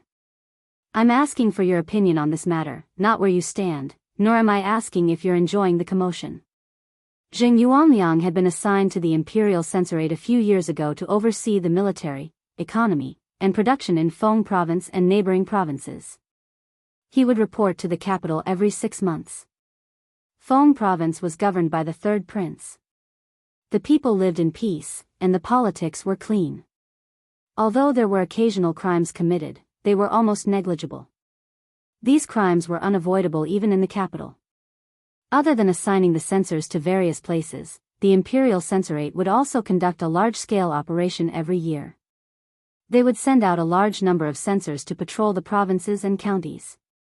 They were responsible for investigating and impeaching officials. This large-scale operation by the Imperial Censorate was normal, but it was also abnormal. This was because there had never been a time when so many officials had failed in the examination of any province. The severity of the examination was so severe that even the censor, who could not bear to offend anyone, could not stand it. Because of this matter, Phong province and the neighboring provinces were in a state of chaos. The officials were in a state of panic, and they were not in the mood for official business. Naturally, there would be some chaos among the people. This made him wonder if the first prince was using this opportunity to take revenge on a personal grudge and deliberately drag Phong province into this mess. Based on his relationship with the third prince and his position, it was not strange at all that he would do such a thing. If this was really the case, he could not just stand by and watch. Of course, before that, he had to fully understand the public opinion. He had almost walked through the entire street, and everything was going smoothly until he met this young man who interrupted his train of thought. Opinion? Li Yi looked at him and said, "I'm just a commoner. How dare I discuss the affairs of the state?" Jing Yuanliang frowned and looked at him. The affairs of the state are closely related to everyone. Whether you're in the court or in the marketplace, what's the difference? As an ordinary citizen of the Qi kingdom, I'm just asking for your opinion on this matter. Ordinary citizen? Don't joke around. How can an official be the same as an ordinary citizen? Li Yi looked left and right, then looked at him and asked, "Where are your people hiding? Are you going to arrest me as soon as I speak?" "Let me tell you, I won't fall for such a clumsy trap." The censor stared blankly at the young man in front of him. He opened his mouth but was speechless. After a long time, he spoke again. "The government has to act according to the law when arresting people. When have they ever used such a ridiculous reason? If that's the case, then I'd like to ask you, which government office is so bold? This official?" Li Yi looked at him with an expression as if he had expected this to be the case. "And you said you're not an official?" The old man silently retreated to the side of the tea stall and didn't say another word. Li Yi leaned back against the pillar and shook his head. He had already thought of a satisfactory name, but after being disturbed by the old man, he couldn't think of it. Brother Lin Yong, come in quickly." At some point, the voice of Lin Wanru's maidservant came from inside the shop. Lin Yong, who was sitting next to the tea stall, turned his head. After a moment of shock, a surprised expression appeared on his face. He asked, "Was Xiao calling me just now?" As soon as he finished speaking, the young maidservant's voice suddenly became shrill. "What do you want?" She was the one who made the first move. Lin Yong's expression changed. He jumped up from his seat and immediately rushed into the shop. Li Yi looked at him in surprise and followed him in. Inside the shop, a few men surrounded Mississippi Lu and Lin Wanru. On the ground, a slightly good-looking woman sat on the ground in a very indecent position. At this moment, she was hugging the thigh of another young man and complaining. "Young master, they bullied me. You have to stand up for me." The young man patted the woman's hand and helped her up. He said, "Don't cry. Don't worry, I will stand up for you."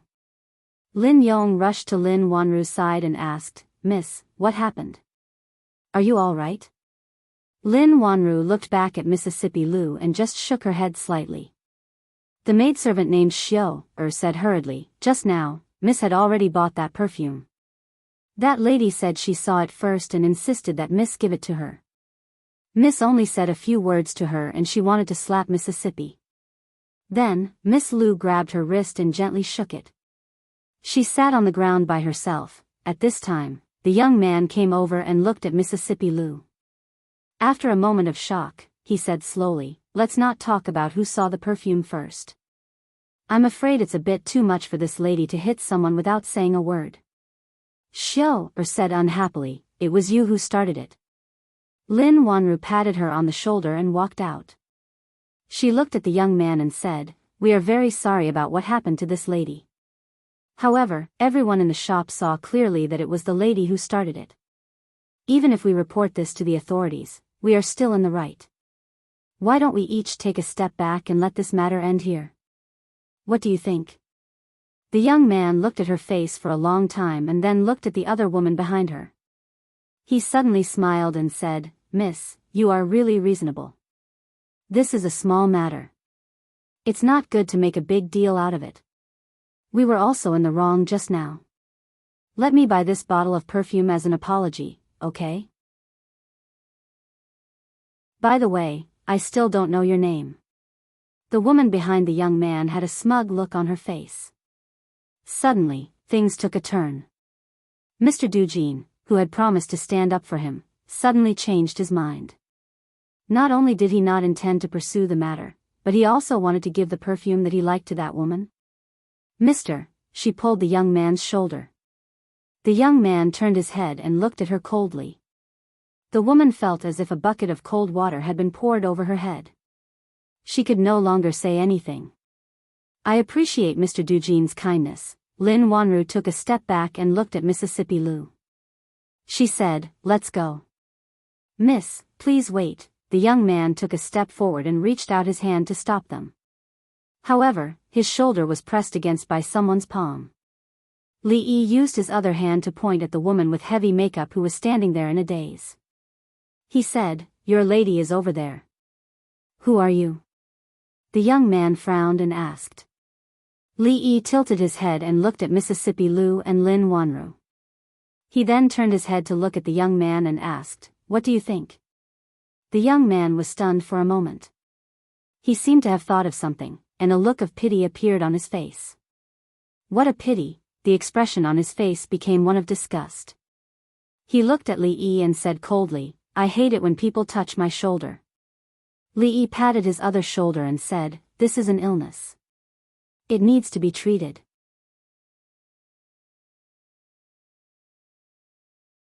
Chapter 700. In many cases, a beauty could be equated with a source of calamity. On the streets of the 21st century, ordinary people couldn't help but take a few more glances when encountering a beautiful woman. They would be bold and shameless enough to approach her and ask for her WeChat number. If they took a liking to each other, they would go further. This was a very normal thing. This kind of thing had been like this since ancient times. As time went on, some aspects would become more and more advanced, while others would regress. In the conservative ancient times, this kind of thing was much more open than it was in the future. Ordinary people could only take a few more glances when they saw a beautiful woman, but rich and powerful young masters wouldn't spend a lot of time to pick up girls. They would just snatch them if they didn't agree. Otherwise, where did the classic scenes in dramas and novels come from? From a philosophical point of view, any consciousness was essentially a reflection of objective existence. It could be found in reality and couldn't be created out of thin air.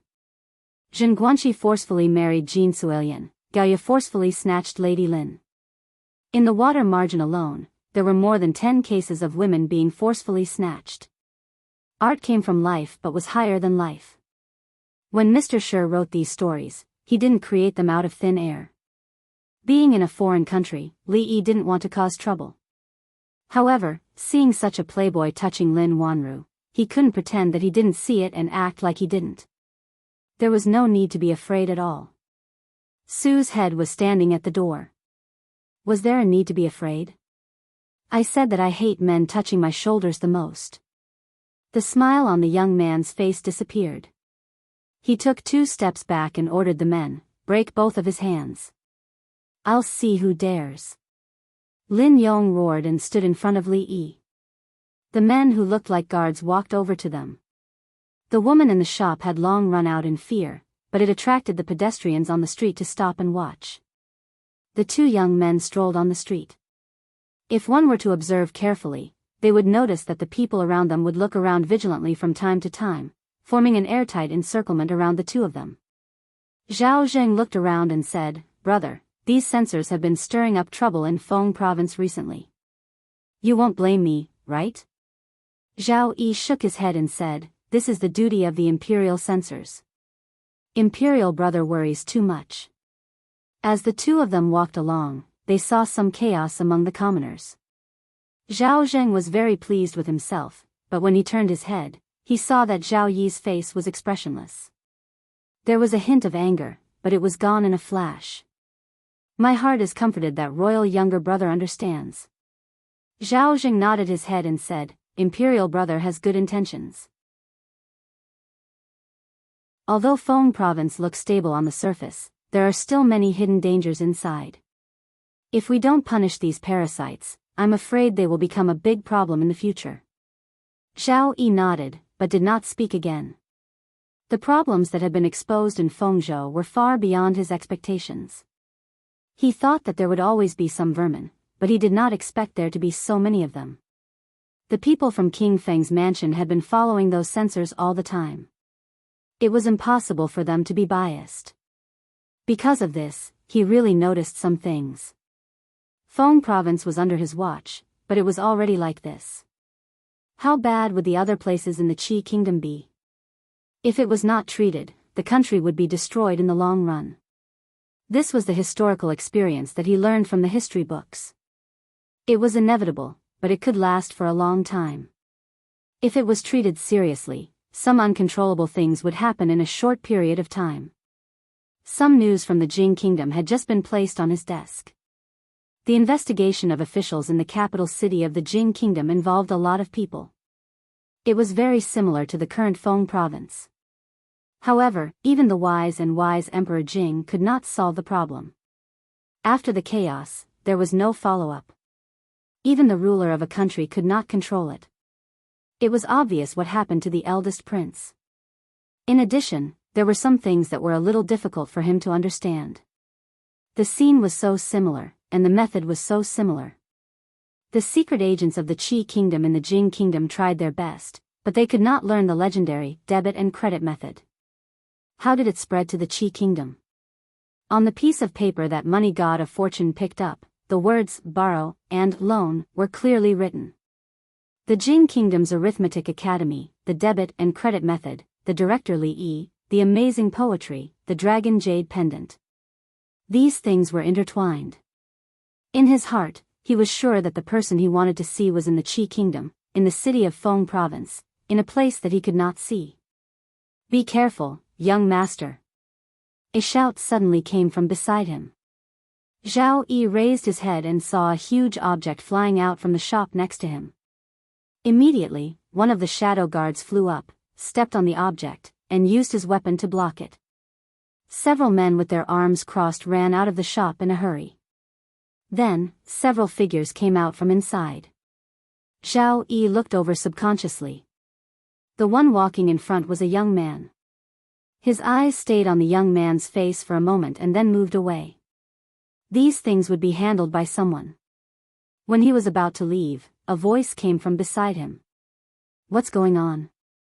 Zhao Zheng walked to the man who was stepped on by the guard and asked with a frown. Cousin brother, save me. The young man raised his head and immediately cried out when he saw Zhao Zheng. Cousin brother? Seeing the scene in front of him, Li Yi was also stunned. He whispered, what's going on? At this moment, the third prince, Zhao Yi, was shocked. He suddenly turned his head and looked somewhere. That guy just now actually had companions, and it seemed like there were quite a few of them. Li Yi glanced around, and when he saw a handsome young man in the crowd, his movements paused for a moment. Then, he continued to look at him as if nothing had happened. Zhao Yi's eyes stayed in one place for a long time before he moved away. There was a slightly disappointed expression on his face. What's the matter with you? The young man on the ground had been helped up. Zhao Zheng looked at him and asked with a frown. The young man rubbed a certain part of his body and said while gritting his teeth, This is a group of thugs. Cousin brother, I want to report them to the officials to arrest them. Zhao Zheng looked in the direction he was pointing at. When he saw the two women, he roughly understood what was going on. Before he could say anything, another figure walked over from the side. The old man called Jing Yuanliang walked over and cupped his hands in salute. When he was about to bow, Zhao Zheng waved his hand and said, Dispense with the formalities. Don't reveal our identities. Zhao Zheng frowned again. He knew very well what kind of person this cousin brother of his was. This journey was supposed to bring him to gain more experience, but he had been womanizing and had caused a lot of trouble.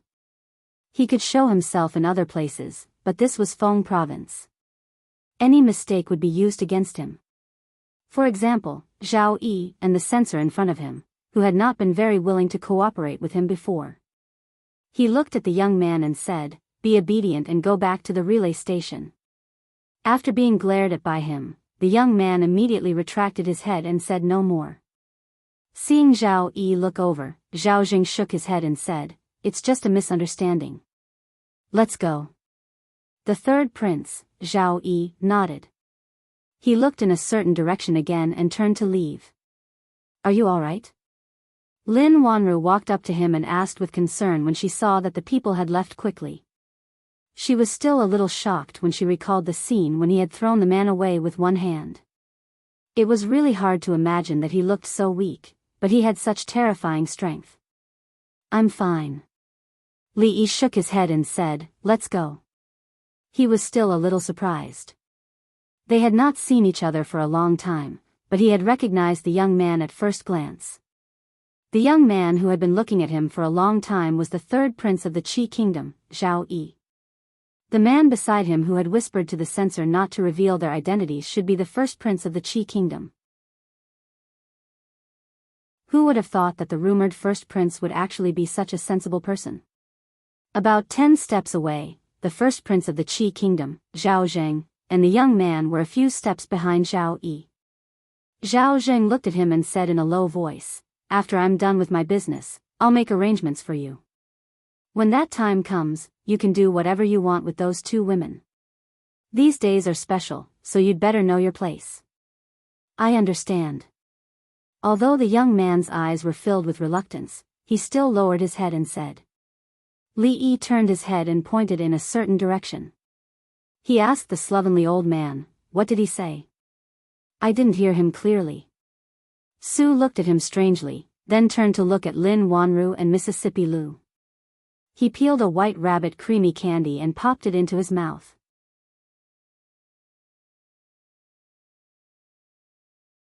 Chapter 701.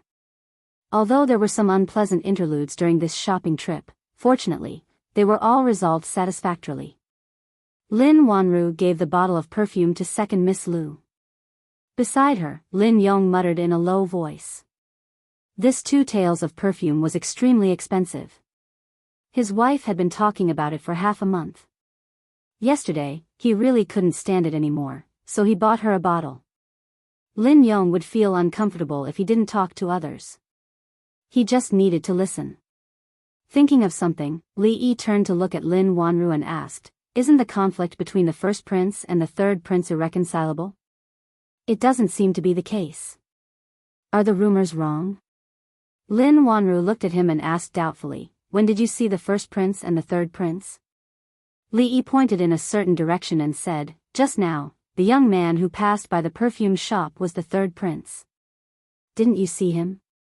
Lin Wanru was startled and asked in surprise, "That was the third prince?" Li Yi was even more surprised, "You don't know the third prince?"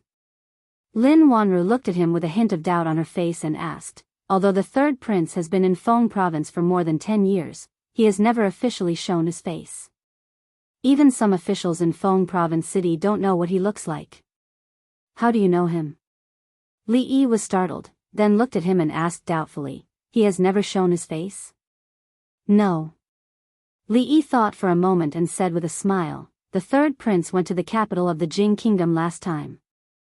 I saw him from afar and he looked very similar to the young man just now.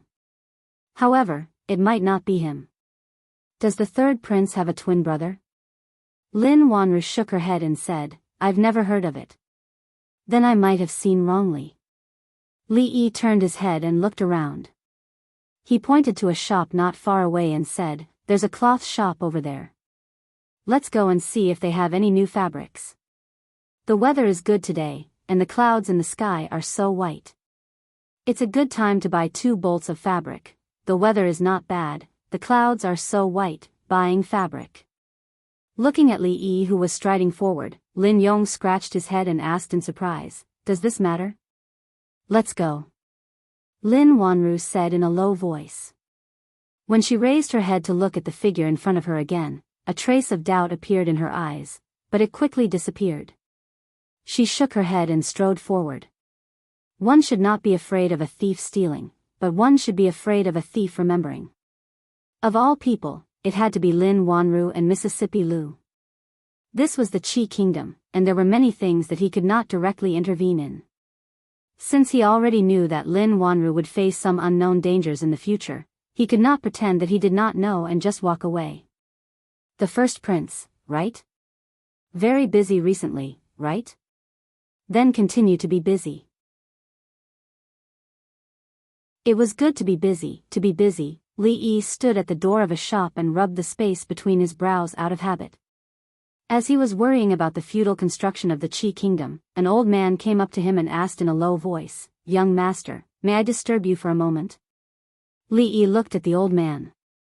He was dressed in Confucian robes and had a small book in his hand. A bamboo tube hung at his waist. Other than his appearance, he looked different from the old man just now. It was as if he had come from the same production line. Yi Futian sighed and asked, "What is it?" The old man looked at him and said, "The first prince has led a group of imperial censors to investigate the corrupt officials in Feng province. There has been quite a commotion these days. I wonder what this young master thinks of this matter." He went straight to the point. It was the same straightforwardness, the same simple brutality. Li Yi took a deep breath and asked, "Can I curse?" The old man glanced at him and said with a frown, "How can a scholar speak dirty words?" "Then I have no opinion." Li Yi waved his hand and pointed somewhere. He said, "There is a tea stall in front. There are many people there. Do you want to go there and ask?" Lin Yong walked in front with a lot of things in his arms. Li Yi and the sloppy old man followed behind Mississippi Lu and Lin Wanru. Feng province was not peaceful these days. It was unexpected to meet two imperial censors in plain clothes on the same street. From the analysis of the situation, the relationship between the first prince and the third prince was far from good enough for them to go shopping together. On the surface, it was a fake brotherly love. Who knew how they would stab each other in the back? Li Yi turned to look at the sloppy old man and asked, "Su, do you have anything to do tonight?" The sloppy old man glanced at him and shook his head. "No." Li Yi nodded and said, "That's good. Your body has not recovered yet. You need to take care of your injuries. If there is nothing important, try not to make trouble." The sloppy old man looked at him and asked, "Tell me, what do you want me to do?" Li Yi shook his head and said, "No." "Really?" The sloppy old man asked doubtfully. "I really didn't." Li Yi nodded. In the courtyard next to fragrant forest garden. "Be careful." Li Yi patted the sloppy old man's shoulder, put an envelope in his hand, and said. The sloppy old man nodded. When he turned around, he asked, "Do you need me to bring back the head of the first prince?" "No, no." Li Yi hurriedly waved his hand and said, "It's good that the thing has been delivered. You don't need to bring anything back. After all, this was the Qi Kingdom. If the first prince's head was cut off in someone else's territory, wouldn't the entire Fengzhou city be turned upside down? At that time, no one would be able to leave the city. The entire Fengzhou city would be turned upside down. No matter how powerful a grandmaster was, he would not be able to take him and Mississippi Lu away. No, forget it." When the sloppy old man's voice rang out, he had already disappeared from the courtyard. Mississippi Lu walked out of the room and asked, "Who were you talking to outside just now?" "No one." Li Yi waved his hand and walked into the room. As he walked, he said, "It's getting late. Go to bed early. You have to go to work tomorrow." In a heavily guarded courier station in Fengzhou City. "Your Highness, the name list of all the people found these days is all here." An official put a thin booklet on the table. After saluting, he slowly left. Zhao Jing picked up the booklet and casually flipped through it while pacing in the room. 53 people. He looked at a certain number written on the booklet and a smile appeared on his face. Over the past few days, a total of 53 officials in Fengzhou had been found to have committed serious corruption. Not to mention how many of Zhao Yi's trusted subordinates were among them, How many of his people could be placed in these 53 positions if he fought for them? In this way, he would have more control over Fengzhou. In the future, no matter what Zhao Yi did, he would be able to keep an eye on it. If he could dig deeper into this matter and strike while the iron was hot, he could completely replace Zhao Yi and become the ruler of Fengzhou and the neighboring provinces. In that case, Zhao Yi would be like an eagle without wings. How could he fight against him? For him, this was a once-in-a-lifetime opportunity. Whether or not he could grasp it and change the impression that the people and the court officials had of him and Zhao Yi, the following days were very important. He had to produce more results. After reading the booklet from beginning to end, Zhao Zheng nodded and murmured, "Not bad, the wine is good, but the chicken is too old." A voice suddenly came from the room. "Who is it?" Zhao Zheng's expression changed. He suddenly turned his head and saw an old man with messy hair and a black cloth covering his face sitting at the table. The old man pointed at a dish on the table with his chopsticks and shook his head. "Who made this poached chicken? It's such a waste of good ingredients. He deserves to be beaten."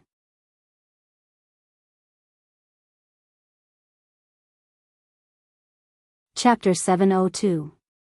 Who are you? How did you get in here? Zhao Zheng asked coldly as he slowly moved towards the door, a look of extreme vigilance on his face. There were 500 guards outside the relay station, and all around the room were his personal guards. He really could not figure out how this old man managed to break through the guards and get in here. The masked old man swung his hand, and the chopsticks in his hand shot out.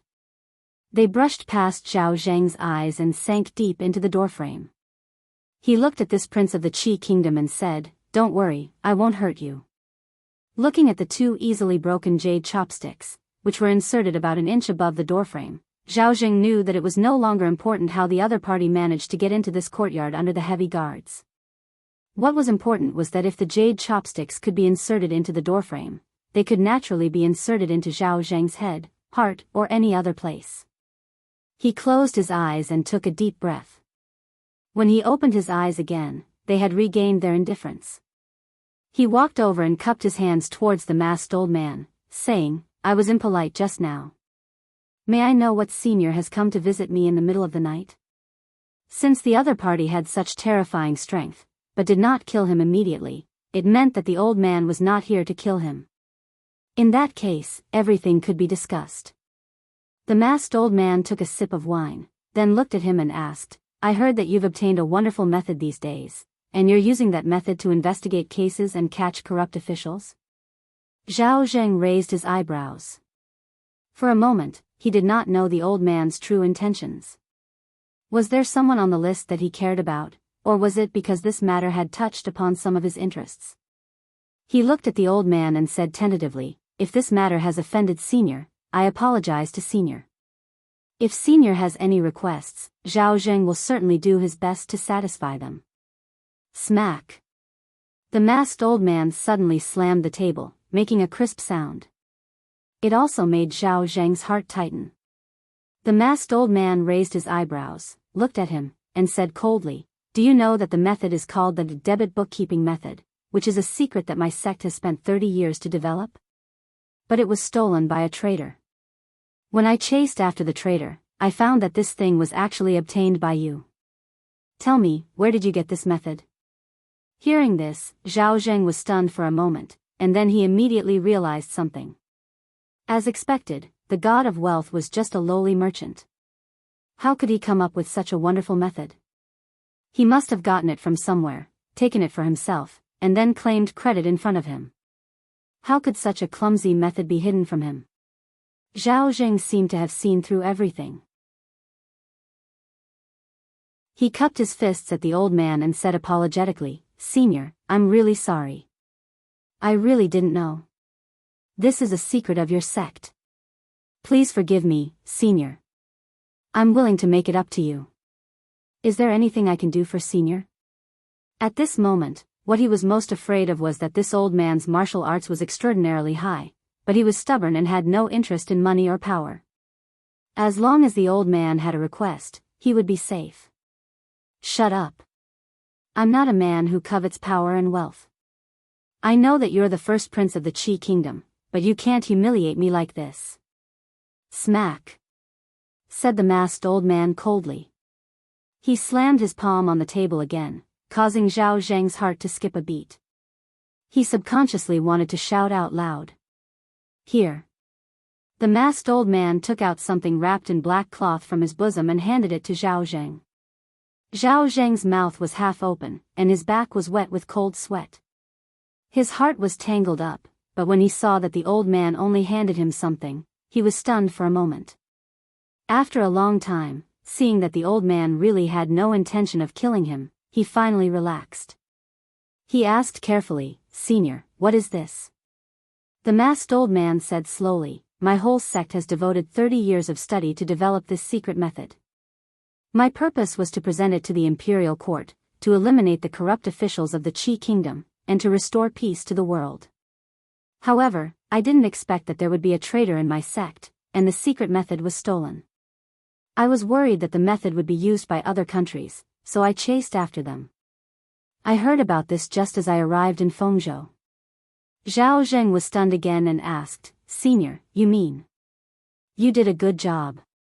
You eliminated the corrupt officials without any leniency. What you did was for the good of the country and the people. I've seen it all these days." The masked old man stood up, patted him on the shoulder, and said, "What the traitor stole was only an incomplete part of the first part of the secret method. What's inside is the entire secret method.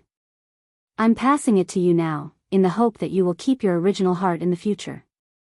Don't give up because of those with ulterior motives, and don't disappoint me and my sect.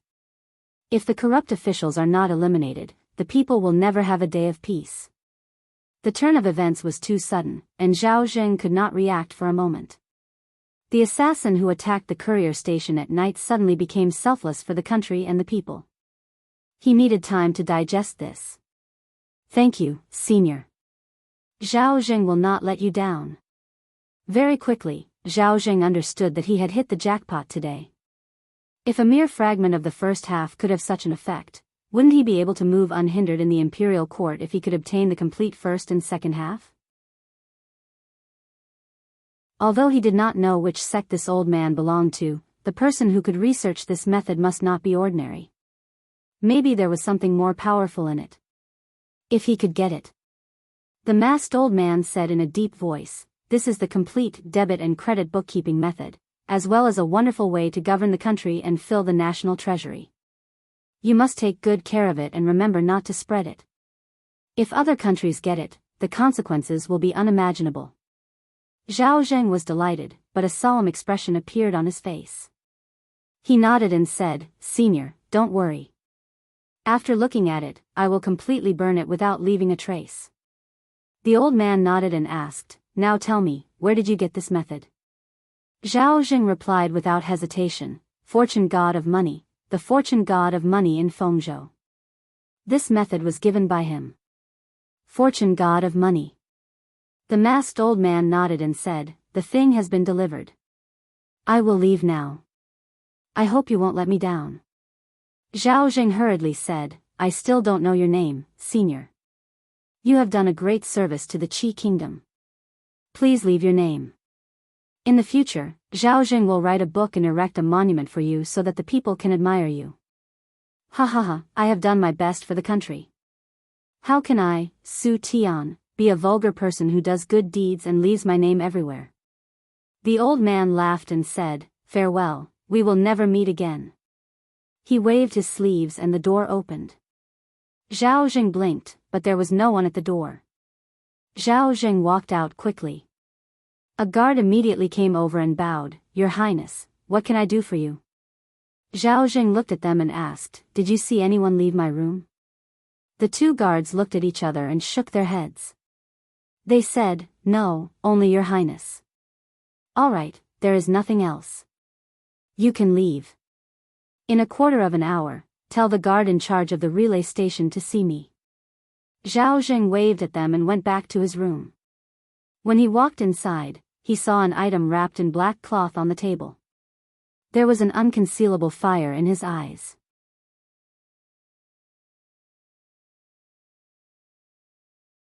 Chapter 703.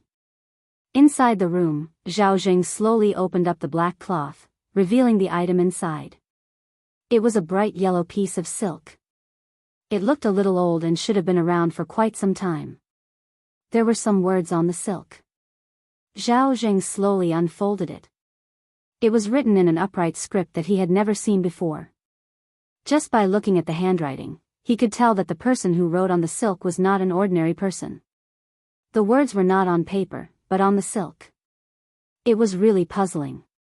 However, it also made him pay more attention to the content on the silk. Zhao Jing carefully moved the oil lamp on the table closer to him. He looked at the piece of silk with rapt attention. His face sometimes showed doubt, sometimes he showed a look of understanding. Sometimes he frowned, and sometimes he relaxed. Finally, he slowly stood up and opened the door. He said, "Invite the censors in. Your Highness, a few of the officials are already asleep, wake them all up." Zhao Jing waved his hand and said, "Tell them that I have something important to discuss with them." "Yes, Your Highness." The guard quickly got up and ran away. Not long after, many of the lights in the relay station that had been out for a long time were lit up again. "May I know why Your Highness has summoned us so late at night?" Nearly 10 censors rushed over. Some of them didn't even have time to tidy up their robes. They tied up their sleeves and asked. Zhao Jing looked at the burnt silk in the bowl on the table. He turned around and said, "For the past few days, I have been working day and night. I have made some improvements to the debit and credit method. I have added and deleted several times to make it more convenient to use. From tomorrow onwards, you will use this new method to investigate." He handed a piece of paper over to the censor in front of him. After the censor received the paper, he saw the crisscrossed lines of rules and regulations drawn on it. His expression was one of astonishment. After staring at it for a long time, a look of surprise and joy appeared on his face. He looked at Zhao Jing and praised, "Your Highness is indeed a genius. With this, when we check the accounts, all the items will be clear and concise. It will greatly increase the speed of our work and provide us with great convenience." Hearing the censor's words, Zhao Jing nodded slightly.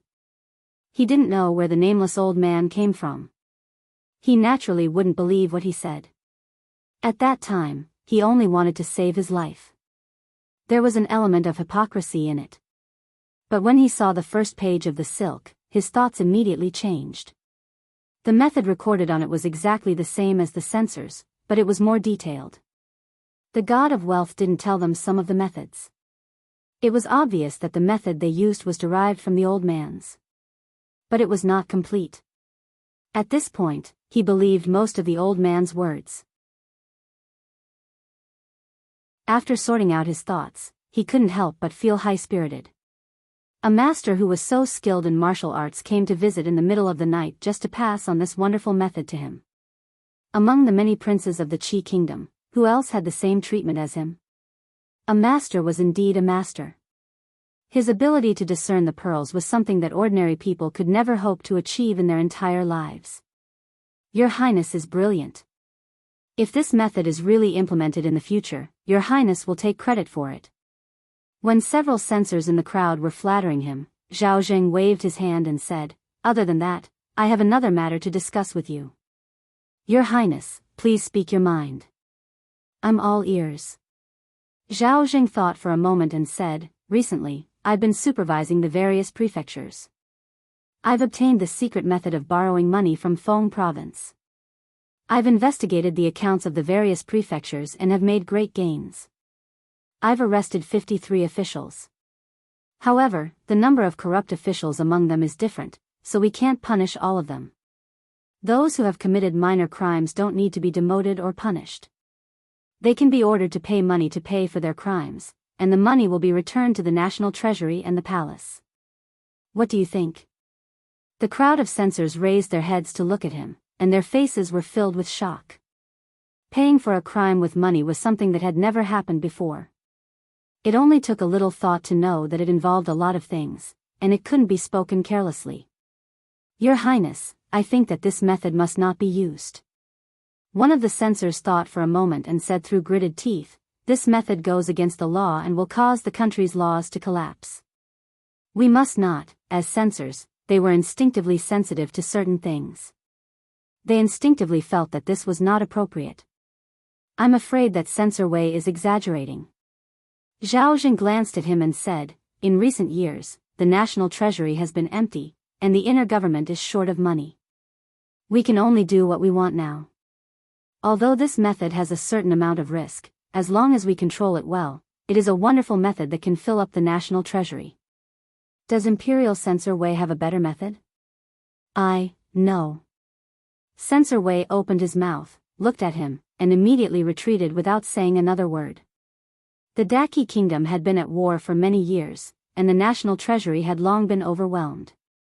This had been a headache for the emperor and the court officials, and it had never been solved. It could be foreseen that if this method was implemented, the national treasury would expand at a terrifying speed, and there would be no more worries about a lack of silver. Moreover, this method was very suitable for the current situation. The censors were supervising the prefectures and assessing the officials. Some officials were corrupt, some were ineffective, and some had flaws in their style of work. There would always be some small problems in all aspects, but they were harmless and difficult to measure. If they weren't punished, it would be conniving, and they didn't know how to punish them. If they could all be converted into silver, it would be much more convenient. However, if this was the case, wouldn't it make some officials fearless, and worsen their corruption? This was like walking on a steel cable, and below it was a cliff tens of thousands of feet high. If they could safely walk over, they would be greeted with cheers, but if there was the slightest mistake, they would be consigned to eternal damnation, and their bones would be crushed. Before this, there had never been a dynasty that had implemented such a method. Whether it would be applauded or crushed, they could only try it themselves. One of the censors thought about it, and a conflicted expression appeared on his face. He stood up and said, "Your Highness." Zhao Zheng looked at him coldly and asked, "Censor Shen, do you have any objections?"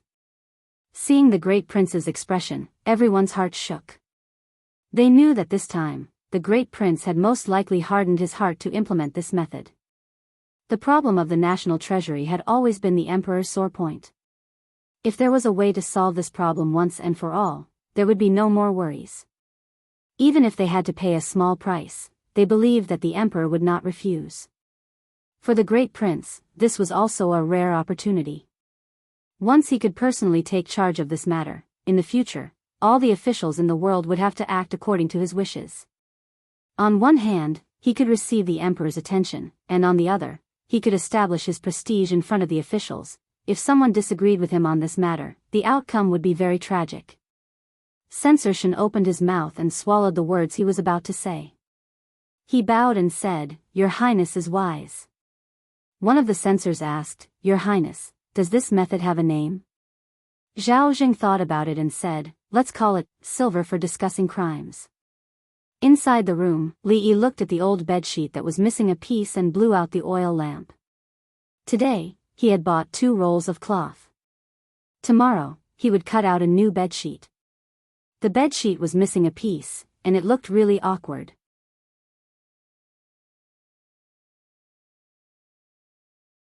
Chapter 704. That night, at King Feng's residence. "Your Highness, we can't let them go on like this. The officials of several provinces are complaining, and the people's grievances are increasing every day. I'm afraid that Feng province, which we have been managing for so long, will be destroyed in their hands." The person who spoke was the provincial governor of Feng province. He was pacing back and forth anxiously in his room. According to the plan, the first prince's actions in Feng province should have reached the capital by now and caused a huge reaction. If they were to hurry, there should be a reply after such a long time. However, the reply didn't come. The increasingly unscrupulous imperial censors had caused an impact that couldn't be ignored in Feng province. In the face of the first prince's deliberate targeting, if they continued to sit back and do nothing, there would be some irreparable losses. Zhao Yi heard this and frowned slightly. Although the other party's actions in Feng province were related to the personal grudge between him and the first prince, it was an official matter on the surface. If he obstructed them, he would definitely become a laughing stock. The imperial censors had always been merciless and couldn't be ignored. He couldn't advance or retreat. A helpless expression appeared on Zhao Yi's face as he muttered, "Brotherly, brotherly, you have given me a difficult problem this time." The provincial governor of Feng province looked at him and asked doubtfully, "What did your highness say?" "Nothing," Zhao Yi waved his hand and said, "Provincial Governor Zhou, you can go back first. I have my own arrangements for this matter." The middle-aged man nodded and left the room. Zhao Yi walked over. Just as she was about to close the door, she suddenly heard a sound like silk tearing, followed by a bang. He turned his head and saw a dagger inserted straight into the door, all the way to the hilt. A trace of doubt appeared on Zhao Yi's face. He took out a handkerchief from his bosom and held the hilt. He didn't use much strength and easily pulled out the dagger. It was obvious that it was an extremely sharp weapon. "Who is it?" Zhao Yi stood at the door and looked into the courtyard. He asked loudly. There was no response for a long time. He waved at the guard who was walking towards him and walked into the room. He took out a few pieces of paper from the dagger and carefully placed the dagger on the table. He didn't know who could sneak into the prince's mansion and deliver a message with a dagger, but the content of the message should be very important. Silver. But when he saw the first sentence written on the paper, he frowned. As time passed, the expression on his face first became solemn, then puzzled, surprised, and finally stunned. What was written on it was a system called silver for trial of crimes. As the name suggested, the content of this system was to pay for crimes with money. Depending on the severity of the crime committed by the officials, they would be exempted from certain punishments by a certain amount of silver. Although this law could solve the country's financial problems in a short period of time, in the long run, corruption would inevitably spread to the point where it could not be suppressed, and the country would not be far from destruction. What was strange was that these pieces of paper described in detail the evils of the silver for trial of crimes. They quoted scriptures and discussed the major crimes committed by the silver for trial of crimes. For example, using money to pay for crimes would make the officials who paid the silver for trial of crimes even more unbridled and fearless, and the officials would become more corrupt. With the silver for trial of crimes, the officials would exploit the people even more, and the country would be in turmoil. Finally, using money to pay for crimes would not be pursued, and the law would become useless. The law would collapse, and the country would perish. Of course, more importantly, it was clearly written on the paper that the eldest prince was going to vigorously implement the silver for trial of crimes system. This was simply encouraging evil practices and promoting unhealthy practices, with the intention of destroying the Qi kingdom. The person who wrote this letter was originally an expert who wandered around the world. He was unwilling to see the state of Qi destroyed in the hands of such a person. Thus, he sent a letter with a dagger to expose the matter. He hoped that he could announce this matter to the world and let everyone see the ugly face of the first prince. Zhao Yi put down the letter and sat by the table. His right index finger tapped on the surface of the table. If this matter was true and the eldest prince really wanted to implement this method of destroying the country, then he would have a good reason to do so. He would not need to care about the censors and the opinions of the people in the capital, and the siege of Feng province would be resolved. The problem was, who had sent this letter? How did he find out about this matter, and how did he enter the prince's residence? No matter what, he would not believe the words of a wandering expert. Who could it be? Zhao Yi's index finger tapped on the surface of the table a little faster as he murmured. At this moment, there was a knock on the door. Zhao Yi got up and walked to the door. He asked, "What is it?" "I forgot something." An old voice rang out, and the door bolt broke. Zhao Yi saw a masked old man with white hair walk in. He walked to the side of the table and put away the dagger. When he walked out of the door, he glanced at Zhao Yi and casually stuck the other dagger into the door. He said, "It's a little dark, so I stuck it in the wrong place." "Sorry." Zhao Yi watched him walk into the courtyard. With a leap, he flew up to the roof and completely disappeared into the night. "There's an assassin. There's an assassin." Panicked footsteps could be heard nearby. Countless figures ran over. Your Highness, is your Highness all right? Where did the assassin go? Catch the assassin. Catch the assassin. A moment later, Zhao Yi dismissed the crowd and asked, is anyone injured? One person immediately replied, Your Highness, only a few guards were knocked unconscious. No one was injured. Zhao Yi nodded and looked at the dagger on the door. He walked over, grabbed the handle, and exerted a little force. The dagger did not move at all. Thinking of how the old man had cut the dagger like it was tofu, Zhao Yi asked, Did anything happen at the relay station tonight? Someone walked up and bowed, saying, Your Highness, the first prince gathered everyone in the middle of the night. He seemed to be discussing something important. Zhao Yi nodded and pulled out the dagger with all his might. Then, he walked into the house. In the future, double the number of people in this area. Someone bowed, as you command. At the same time, at the Feng Province relay station, a few people knelt down in the corridor, trembling with fear. Zhao Jing pointed at them and said coldly, It's useless. You don't even know that someone has barged in. I have raised a bunch of trash for nothing. It was another sunny day. Li Yi got up and opened the door. When he was stretching his body in the courtyard, a figure flew out from a room in the inn next door and landed steadily in the courtyard. The unkempt old man looked at him and said, The 2 items have been delivered. And? Li Yi looked at him and asked. The unkempt old man nodded and said, I've made myself clear. As he said this, he could not help but take another look at Li Yi. To be able to praise one person to the heavens and belittle the same thing to the ground in front of another person were 2 extremes. Perhaps only a scholar could do such a thing. Li Yi cupped his hands at him and said, Su, thank you for your hard work. The unkempt old man shook his head and asked, When are we going back? Soon. It'll only take a while. Li Yi looked at him and asked, Why?